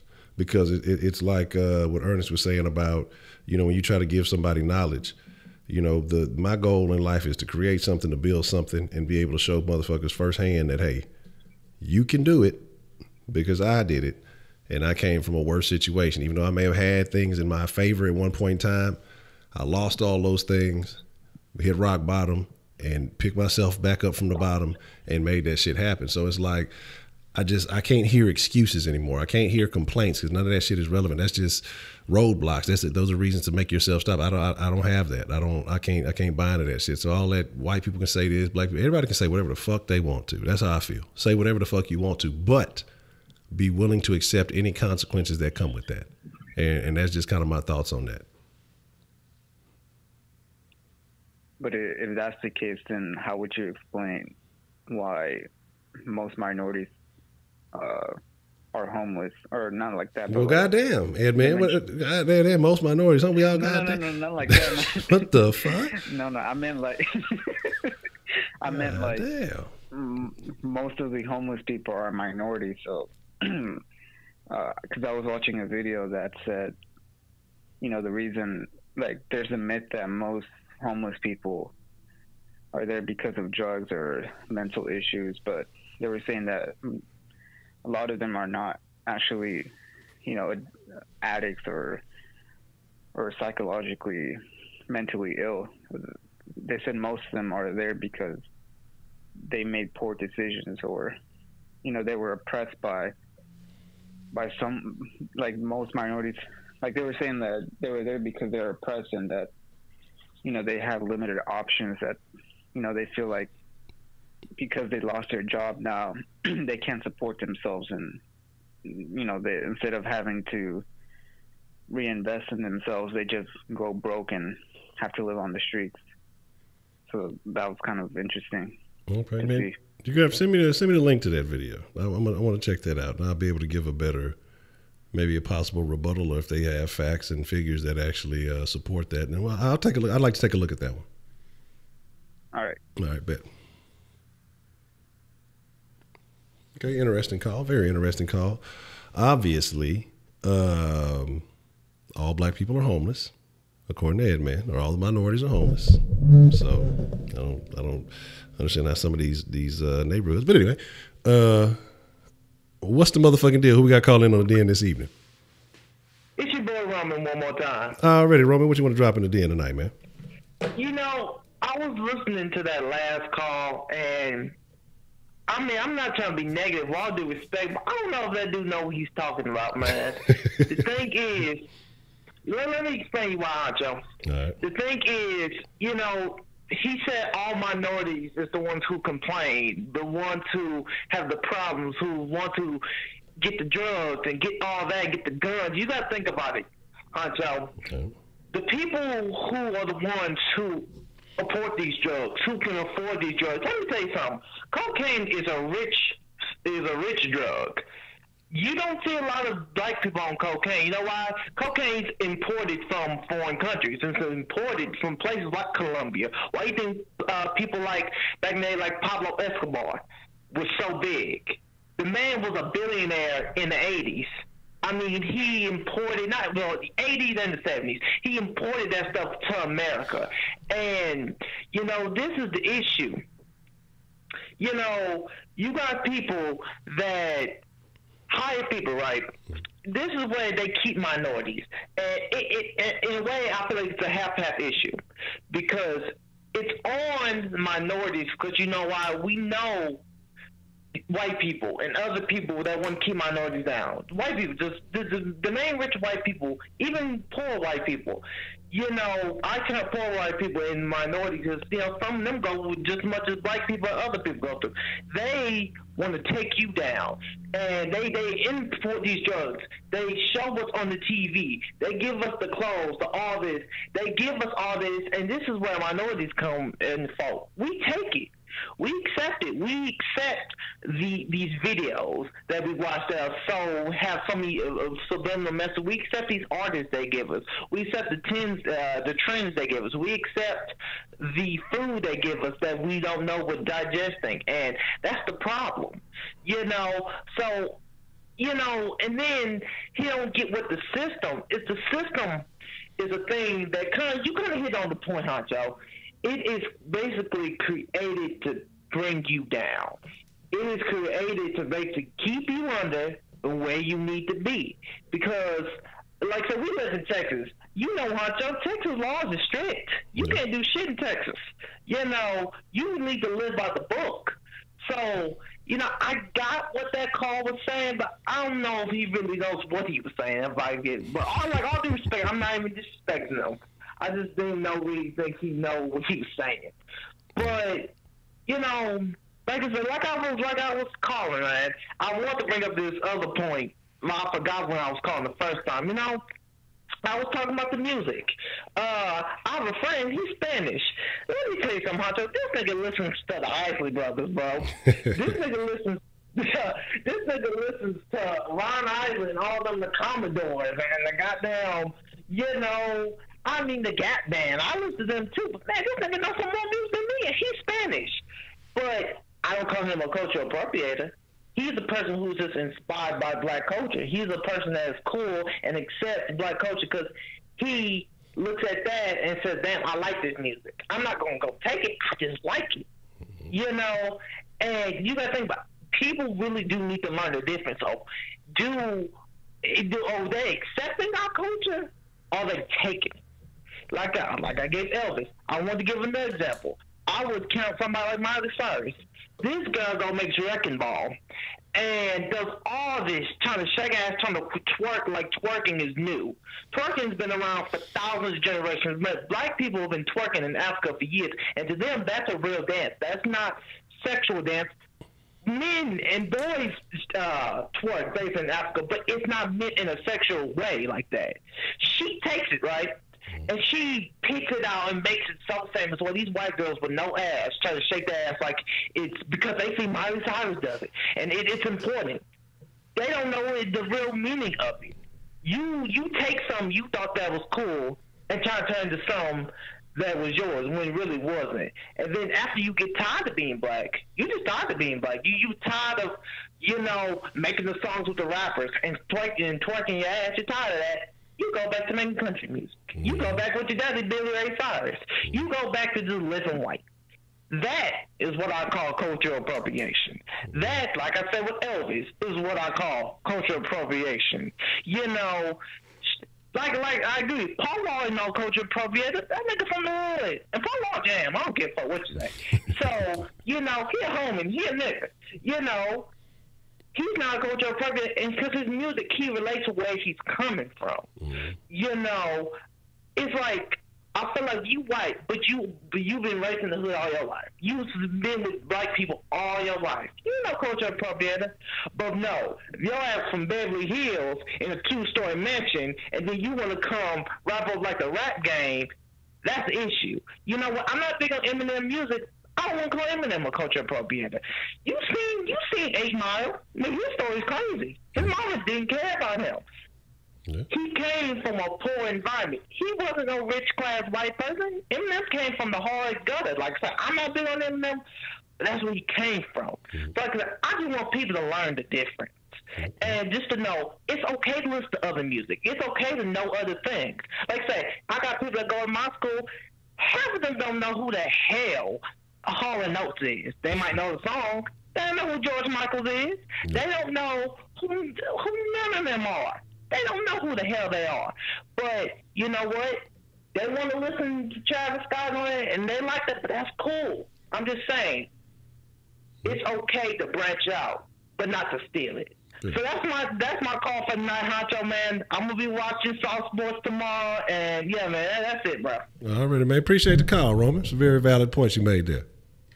Yeah, man. You know, I'm gonna be on the den, man. I really like the den, man. It is. I like that guy said shit. There's a lot less people, so you can call way shit. So, yeah, I like it, man. Alrighty, cool. Well, I appreciate that, man. I'm glad you enjoy, man. All right, man. Already. Oh man, he wasn't lying. There was an influx of assless twerking going on around in the United States after Miley Cyrus came out with all those shenanigans. I'm gonna touch on some points. There's a couple of points I want to get back to. I want to touch on that Ernest was talking about, and I'm gonna touch on some more points that he had made too about talking about the rich drugs and Ed Man not knowing what he talked about. All right, let me copy that. I'll copy that link and I'm gonna check it out here in I'll put the little bookmark right there. Yeah, for check it out later. All right. Yeah. All right, cool. Man. It was funny because back in high school, I had a homeboy. That was funny, the motherfucker. He had a dance he used to. When I used to call myself trying to rap and shit, he had a dance he used to do called the White Girl, and it was hilarious because he used to put a lot of back into it. It wasn't backside; it was all back. But that shit was hilarious.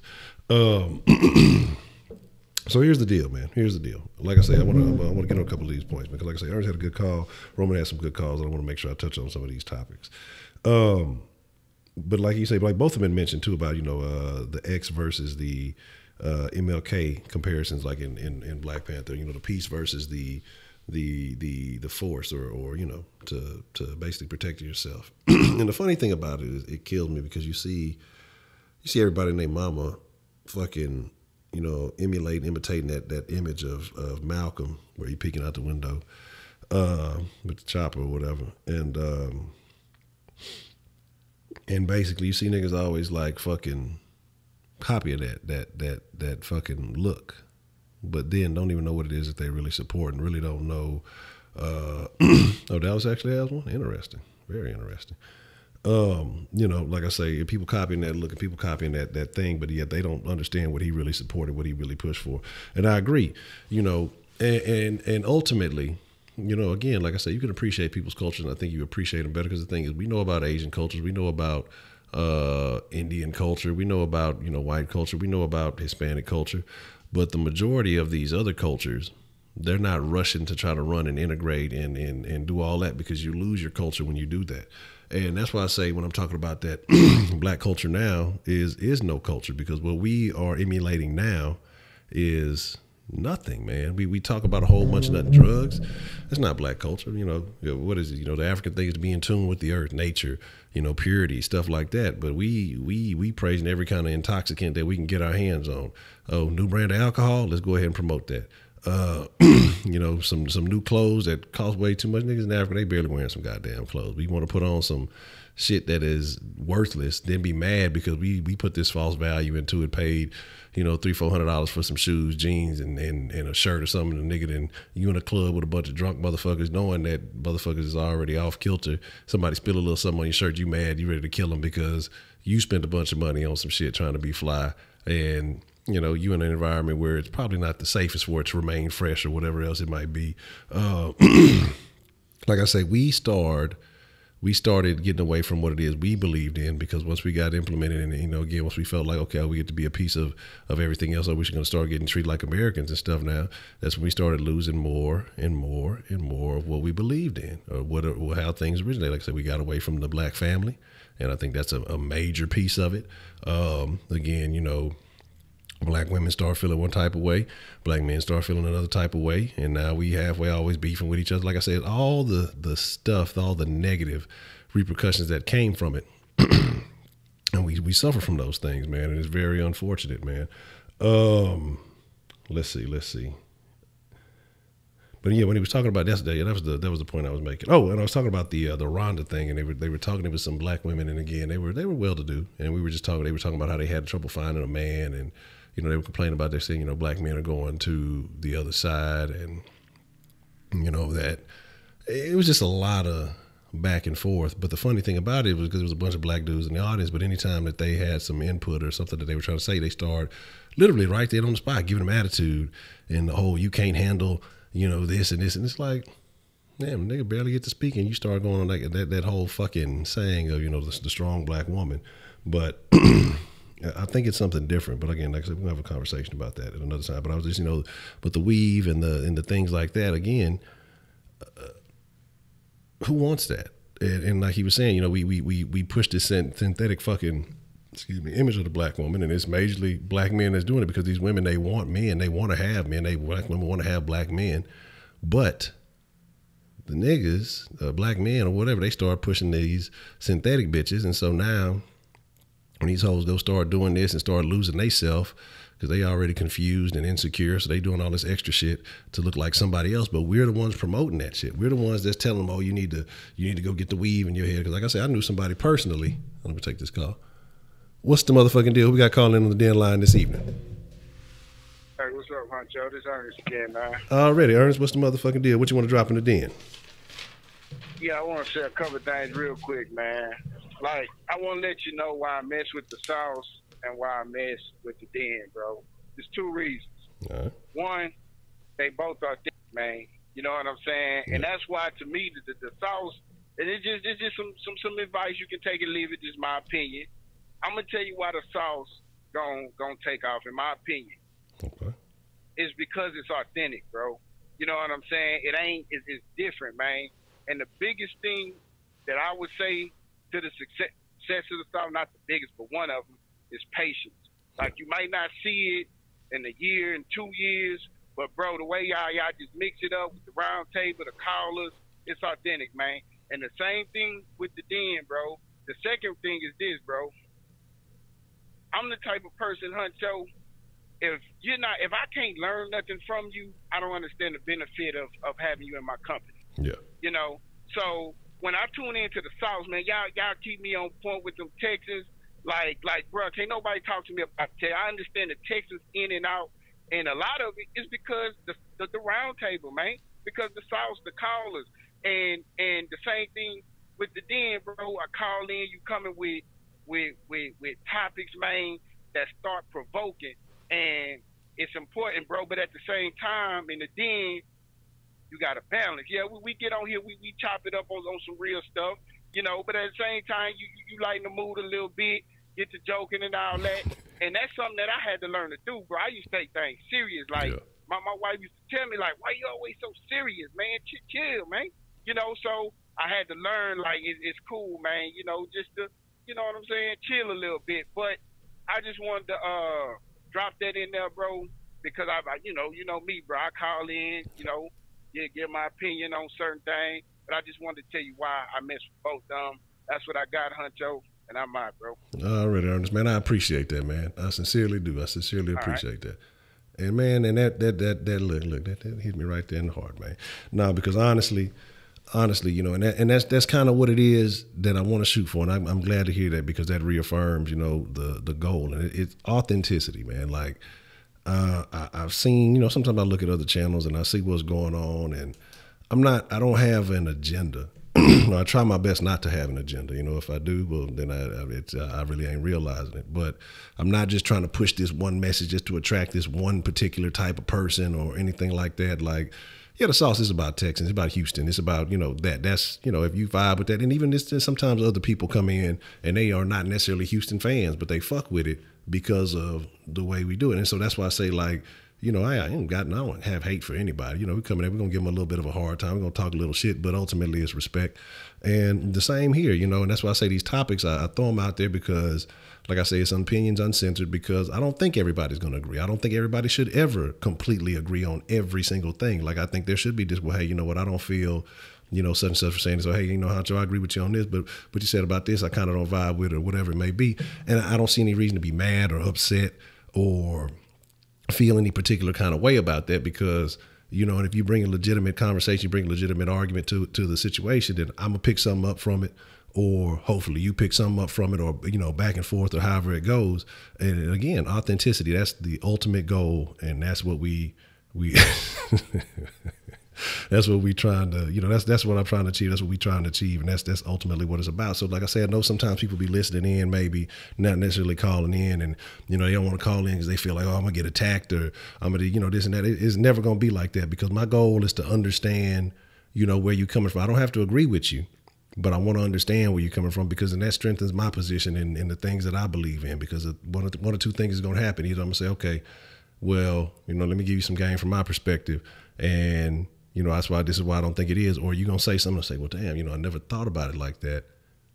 Maybe I'm thinking about this wrong, or maybe my perspective is completely wrong, and I maybe need to do a little bit of readjusting, because I think, you know, like we talk about, life is perpetual education, and education doesn't always come from a book. It doesn't always come from taking a class. Sometimes you can get educated, you can get game from just having a conversation back and forth. You know what I mean?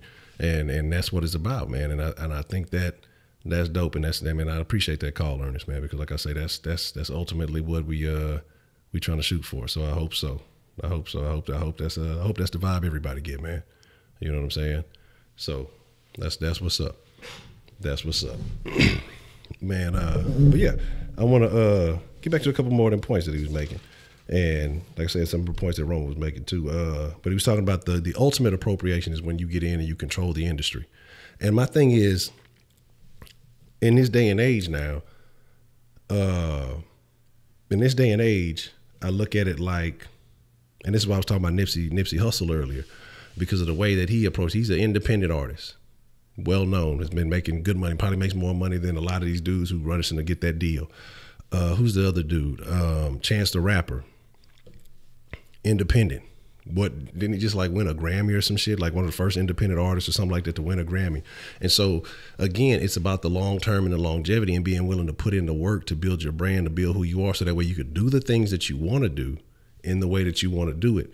But what you get now is you once you start hearing them first couple of motherfuckers say, well, hey, we'll sign you to this much money, but we're gonna put you in a 360 deal. So it sounds like you're getting a bunch of money, but then they taking money off everything you do, from your merch to your album sales to your show money to everything that you're doing. And then you don't realize it because we go into these situations not understanding the business, and we just hear the number. We hear the numerical value. Oh yeah, well shit, you know, I'm finna get $10 million. Okay, well cool. You got to pay that $10 million back, and you finna put in work. You know what I'm saying? So you putting yourself in a position of getting fucked. And I think that's why I say the nugget of knowledge will get you further in college. If you're in the music industry, or if you're trying to make music, man, focus on how these deals work, and understand. Okay, well, you know, if we do this, and this, and this is the situation we're going to be put in. Now, is this what we want to do long term for some cash now? Or do we want to continue to grind and learn how to market ourselves, learn how to basically handle every aspect of the business, and then we can put ourselves on, because we're doing everything. We built our own team that does all the stuff that these people going to give us a little hoe ass deal for, you know? And so, but I agree with you about with them doing that, because again, the money is tempting. The money is tantalizing. You got too many people rushing to get that. Even in this day and age, you've seen so many people successfully do it in an independent fashion, that you got all these young niggas still rushing for that deal. You know, I'll go get you a deal. You ain't got a deal. I remember Flip used to rap about that, you know, trying to get a deal all the time. Like, you know, and I think it has skewed the thought process of a lot of these rappers. Niggas rapping to get a deal. It's not rapping to be who they are, or, you know, to build something. Is to get a deal, and then now you on the such and such label. They rapping about the label, and they rapping about all this other stuff, and then they get fucked, and then it's over with, and they mad. Oh, they fucked me out of this much money. If no, you fucked yourself out of that much money because you didn't. And you ain't lying, Mello. Exactly. After everything you owe motherfuckers, you looking fucked up. You know what I'm saying? Well, shit, I ain't even know. I ain't. You know, my lawyer ain't tell me this when I did that, or if you had a lawyer at all. You know what I mean? But you know, of course your lawyer ain't gonna tell you, because he finna get paid too. Shit, he finna get a third or whatever you getting, or however much, you know, he done worked himself into the deal for your agent or whoever else. Yeah, they gonna get money off you, but you gonna be the one that has to pay it back. You know what I'm saying? So it is what it is. But that's what happened when these motherfuckers would do that shit. When you want to be under somebody else's brand, when you want to be under somebody else's umbrella, and then you got to understand, they gonna make the power move so that they stay in power. And you can't be mad at them for it, but you got to figure out how to put yourself in that fucking position instead of just want to do that. And so I respect the people who grind it out. Yeah, they may not be, they may not look like this, and this, but shit, a lot of these niggas who quote unquote got money and all this, they renting the cars, they renting and faking this lifestyle to look like something when it's really not that. And again, all the stuff that we put forth and we promote, none of this shit, this material shit has any value. It's not gonna make you feel better. I mean, look at who is it? It was a little white dude that just killed himself or just died. Mac Miller. You look at some of these little other little rappers and whoever putting themselves out there that's killing themselves. And, you know, people, because they have all the material stuff, we say, oh, they must be happy because, you know, they got all the material possessions they want. They not. These motherfuckers battling their own demons inside, and motherfucking me, you know, can't quite live. They can't cope because the material shit don't make you happy, man. And that's why I say, like, you got to learn to be happy with yourself first and foremost before you will ever be happy with it. You can fucking, you know what I'm saying, you can hit the lotto tonight and have $10 million, but if you're not happy with yourself, you're gonna be miserable because you're gonna be trying to fill that hole inside of yourself with with any and everything you can fucking find, and none of that shit is gonna validate you. It may make you happy for a day or two or a month or two. Man, I got this Lambo because I'm stunting on other motherfuckers. The reason why people feel good stunting on other people, because they're unhappy with themselves truly.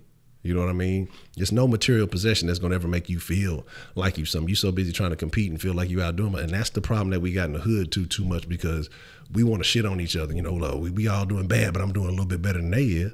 But in the long run, you're not really doing shit. You know, what the risk you taking to get there, the bullshit you're going through to do that shit. And again, a lot of that is coming up off your people in your community, your people in your neighborhood. You're trying to bring them down so you can come up. What's the value in that, man?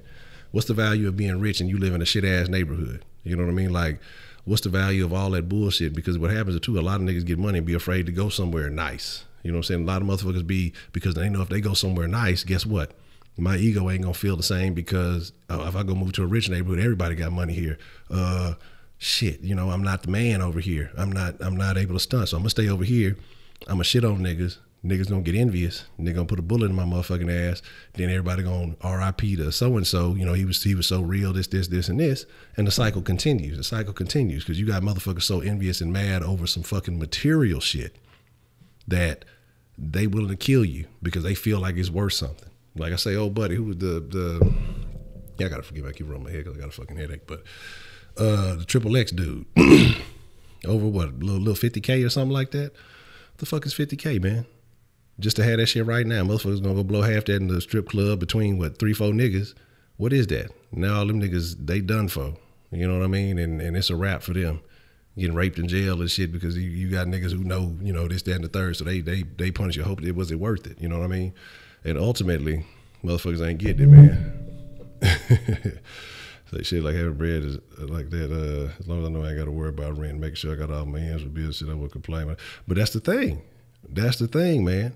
And the thing about it is, if you comfortable with who you are and you comfortable with what you got, that's what it's about.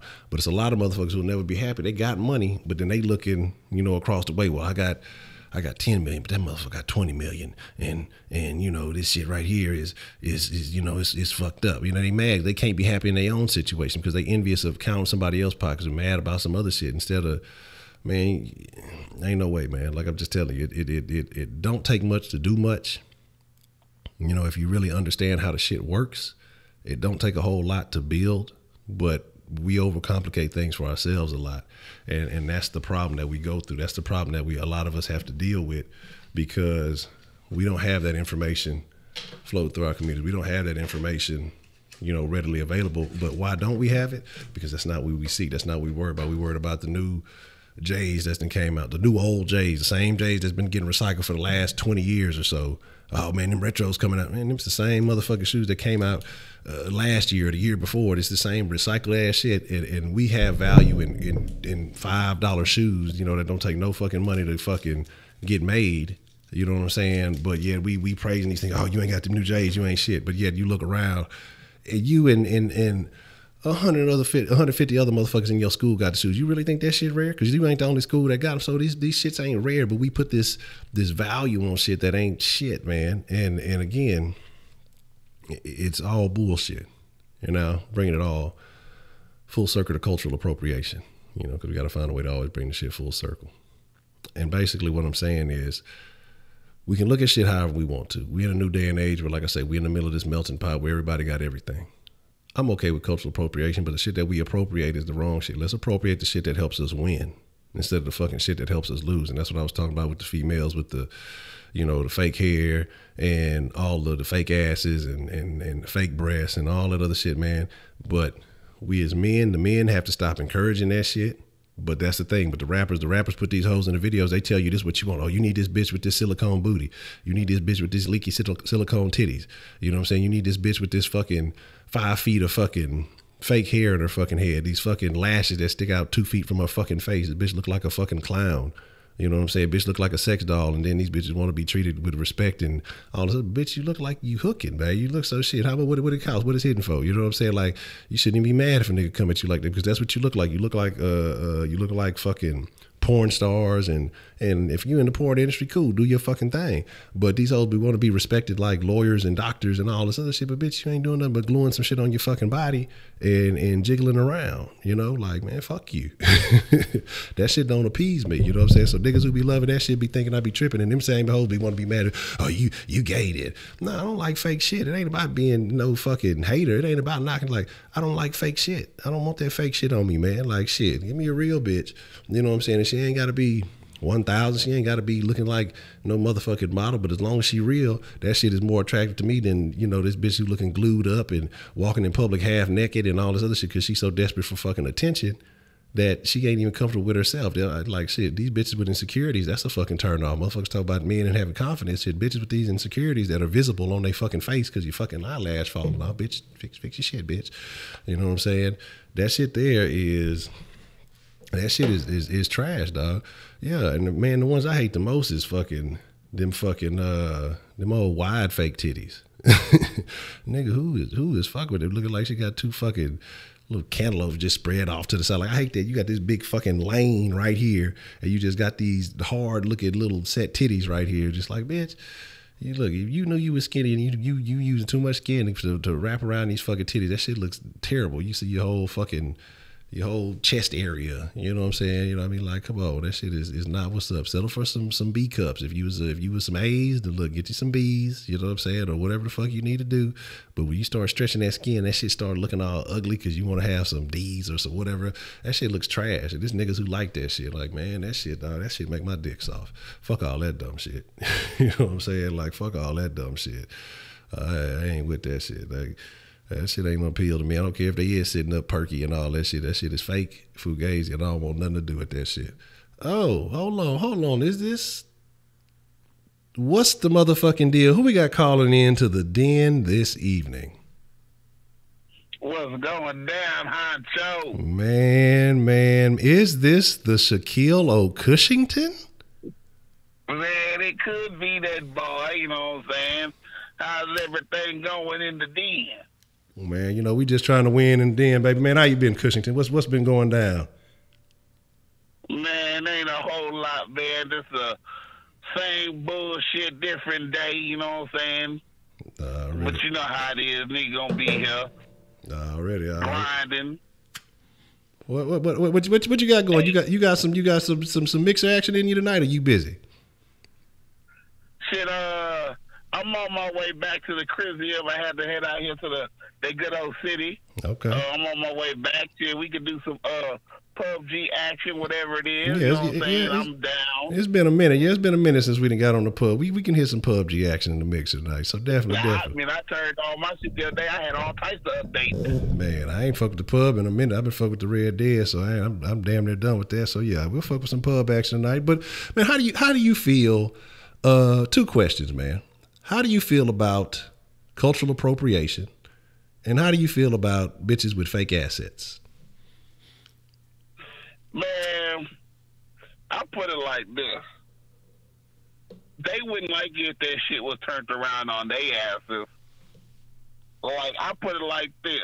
These hoes do everything to alternate their bodies in every shape, form, or fashion to impress a nigga.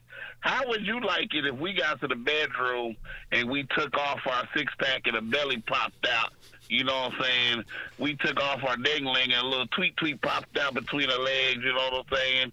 Beard came off, dreads fell on the floor. Y'all gonna look at us like, what the fuck? This nigga tripping. Word. But these hoes got silicone booties and everything else known to man. Facts. Yeah, they got whole industries in helping these bras be fake. And so what do you feel about cultural appropriation? Do you have a problem with cultural appropriation?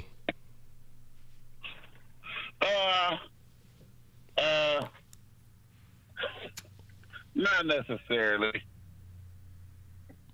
I mean, if I knew what the term meant, I'd be able to answer that question. Yeah, that's why I was looking. I was like, this thing, like what? Basically, when someone from one culture steals or wears or implements something that is generally identified with a different culture. So we were talking about what's one? We talking about the little white chick who was wearing the Asian dress a couple of months back, and that blew up into a thing. We talk about when they say like white people who rap, but they're not really from that culture, or you know they wear clothes a certain way, they're not really from that culture. It started because yesterday Forever 21 were selling a sweater that said Wakanda Forever, but the model who was wearing the sweater was a white guy, and then immediately they took the shit down. So basically, people who are associated with one culture implementing something from another culture into their lifestyle. Do you see an issue with that? Okay, now that I know what the hell you're talking about, nah. I mean, shit. You live your life. How the fuck you want to live your life? You know what I'm saying? This is your world. Do what the fuck you want to do. This shit ain't, because you're black, you got to do this. Because you're white, you got to do this. You got to, man, fuck that shit. Who gives a fuck? If you can do it, do it. Okay. I mean, shit. They don't shit, what we supposed to do? Because, I say, like, breakdancing, you know what I'm saying? Them Chinese motherfuckers do that shit. They call it fuck at that shit. Yeah, by any means, if you call it what you do, you put your mind out there to do it. Then do what you got to do. You know what I'm saying? That's your grind. That's your hustle. That's how you want to live. Live your life. Okay. If you a black nigga and you decide that you don't want to listen to rap music, you want to ride horses and do whatever the fuck you want to do, then hey, by any means, do what you do. Okay. Who gives a fuck what another person think about you or what another person judge on what you do? That's what's wrong with the world now. Niggas always point fingers. This nigga does this. Nigga, fuck this shit. Okay. Well, I'm gonna be honest, because I be appropriating the fuck out of some tacos, man. I definitely will culturally enjoy that. So that's always gonna be always and forever. But yeah, man, that's the bad. Anything else you want to drop in the den, man? I would like to say, that boy Brandon 335 dog. I don't know if he in here or not. Oh, yeah, I ain't said that in a minute. Yeah, he in the mix. 335 in the mix. He's still like little boy's named Josh, so I just want to let that be known. Well, goddamn. But yeah, like I said, man, I'm on my way back to the crib right now. You know what I'm saying? Give me about 35, 45 minutes, and I'll be there. All right, that's a bet. Then all the dinners out there, man. What's good? What's the motherfucking deal? I see. I want to say also, bro. I see you on that Soft Sports, man. You making a little come up, man. Keep doing what you do, my nigga. Right. It's coming, yo. It's coming to you. All right, I appreciate that, man. I appreciate that. This nigga. Look, Shaq Kush, they gonna fuck around and scoop him up with 6ix9ine and the rest of them, man. Fuck with that Treyway shit. You better not say that shit no more. They tapping everybody's shit. Holla Treyway. No, but man, that's what's up, man. Shout out to Shaq Kush. Ain't heard from Shaq Kush in a minute in the den, so it's always good to hear from him. But ultimately, we'll make that the last call. That's always a good way to end it on a good note. But here's the deal, man. Like I say, everybody, I appreciate all y'all, regardless if you agree or not. Let me take this off, man. We'll call in up and say, what's the motherfucking deal? All right, so this is Kenneth. Hello, Kenneth. How are you, Kenneth? I'm doing well.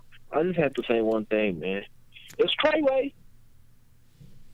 See, some told me not to even answer. That's why niggas can't have shit, because niggas like Kenneth, man, goddamn.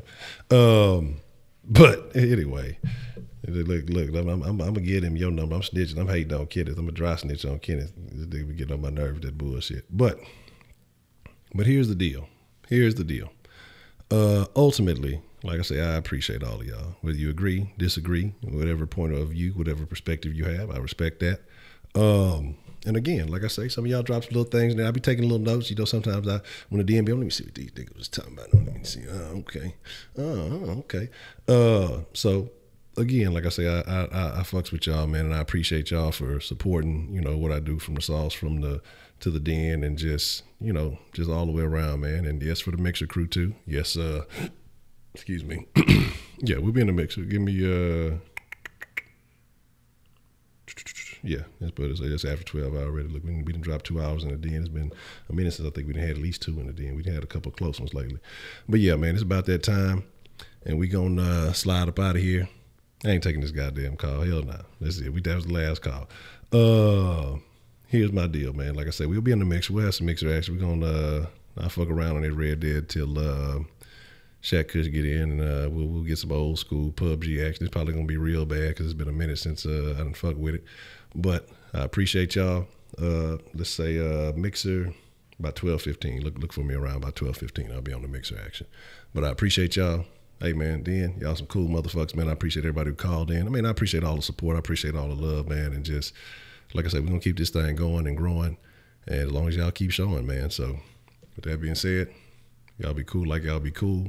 We remember, sometimes it may not seem like it, but we all friends in the den. And for those of y'all that don't know, I forgot to drop this. Make sure you check out all the Den on all those socials so you can always keep up with it. Know when we going live. If you're on Facebook, fuck with the Den Facebook group and page is in the link below. But with that being said, it's your boy Honcho, man. I'm out.